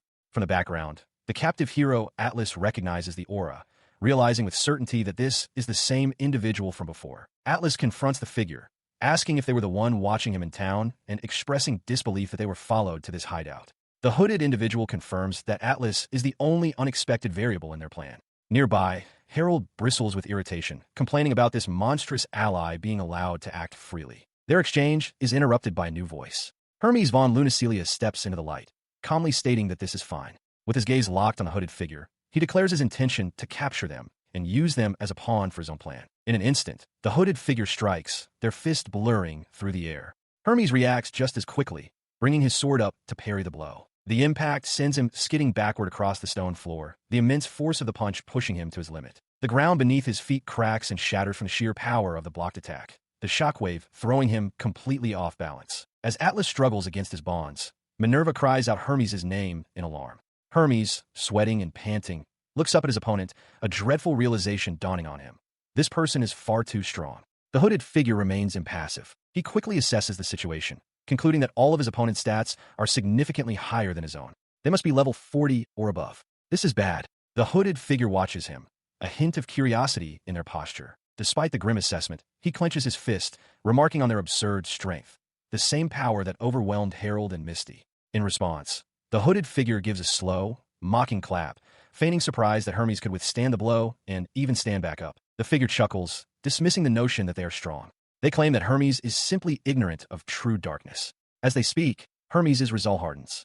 With his plan now in jeopardy, he decides he must, at the very least, rescue Minerva. He lunged forward, sword and foot extended in a desperate attack. The cloaked figure, however, met the assault with unnerving calm, merely sidestepping the blow with a soft exclamation of surprise. Landing from the failed strike, he squared off against his opponent once more.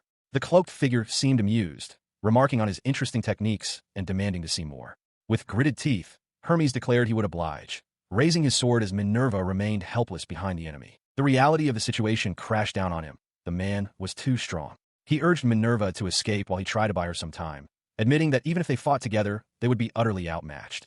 Minerva cried out in protest, grabbing his arm and refusing to abandon him. Her grip tightened as her resolve solidified. She declared firmly that she would not run, refusing to accept any future that was built upon a sacrifice. Though she didn't understand why she had been kidnapped, she was now determined that it was her turn to save Hermes. As she spoke, a brilliant golden aura flared to life around her, bathing the area in light. She shouted with conviction that they would never be defeated. Hermes could only stare, dumbfounded by the sight. A single, frantic thought raced through his mind. This golden magic, it was never supposed to exist in the game. The hooded figure marvels at Minerva's immense magical power, noting it far exceeds what was known and that she must have acquired new skill. The figure muses that capturing her is a better prize than Hermes, though taking both would be ideal. Enveloped in a golden aura, Minerva defiantly states that she and Hermes will escape together.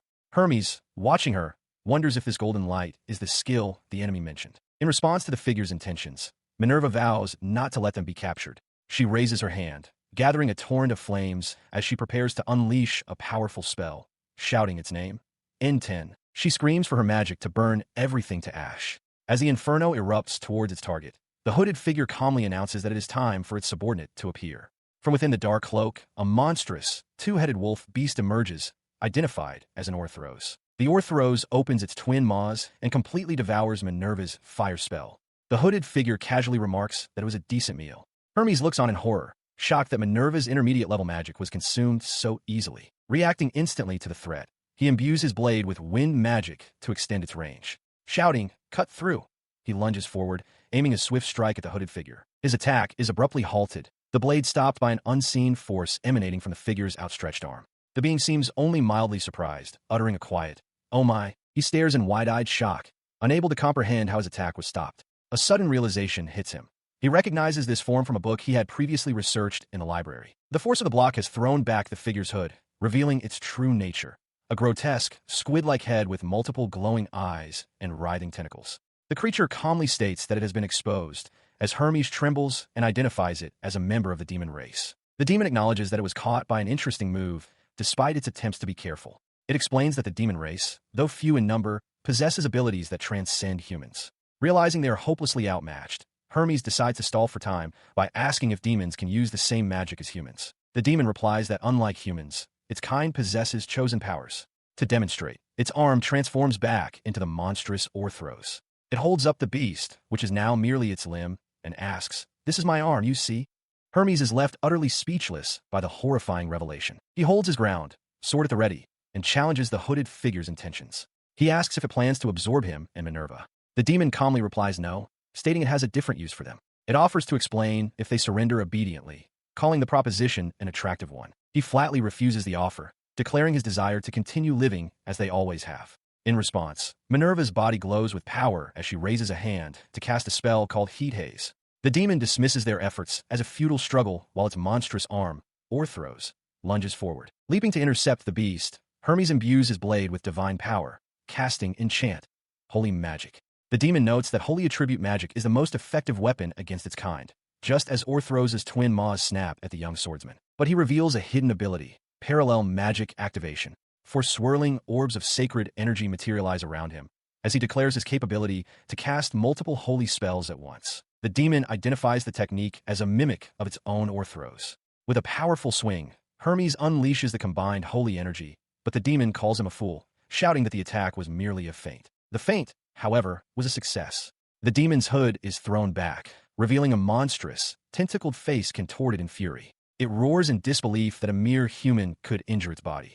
Acknowledging Hermes as a prodigy, the creature decides he is too troublesome and must be killed immediately.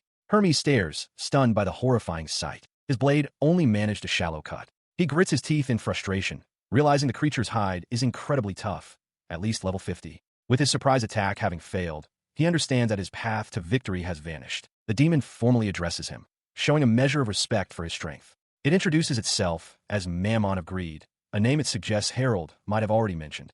Mammon tells Hermes to remember the name, should he survive the encounter. Alone, Hermes faces the overwhelming power of the demon, his fate uncertain.